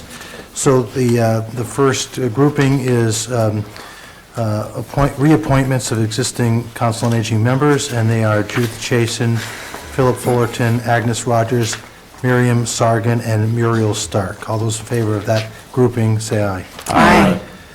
And opposed, none. And then there are two, there's one new member who was a former associate member to be a citizen member, Roberta Winitzer. Aye. Aye. And then appointment recommended of two associate members, Marjorie Diane Harvey and Vera Sherma. Aye. Thank you. I want to say at the last Council on Aging meeting. Oh, you know what, I'm missing another one. Alberta Lipson. A new associate member, Alberta Lipson. Aye. All of these terms would expire on August 31st, 2018. Is that what you were getting at? Oh, no, actually, I was going to say the last Council on Aging meeting, we had cake afterward for Agnes Rogers' 96th birthday. And she's still going strong and comes to the meetings and so presides over the meetings, although she is started to look for a successor. With respect to the next group, which is the Zoning Board of Appeals, this is a group that the board has deferred action on old appointments, so we're dealing with 2014 appointments here this evening and one vacancy that exists. So in terms of the reappointments, there are two candidates whose term have expired in 2014 who are interested in reappointment, and I will list them separately. Is there only one vacancy or There's two? actually two, but okay. we are not concluded with the Okay. with the interviews, and I think the feeling was we needed to do at least one this evening Got to it. Okay. keep the board up to date. So in terms of the reappointment of existing members for terms that expired in 2014 and will be extended until 2017, Christopher Hussey. Aye. Mark Ziroff. Aye. Those two are appointed. And for the, there's one vacancy that we're going to fill this evening for a term also expiring in 2017, and I'll list them separately. Kate Poverman. Aye. And Michael Kim. No. You don't have to vote. And William Rittling. Okay, so Ms. Poverman is the, and then we will continue to consider Mr. Kim and Rittling for the next vacancy, but we still have some interviews to do. Thank you. Okay, that concludes our business for tonight. Thank you all.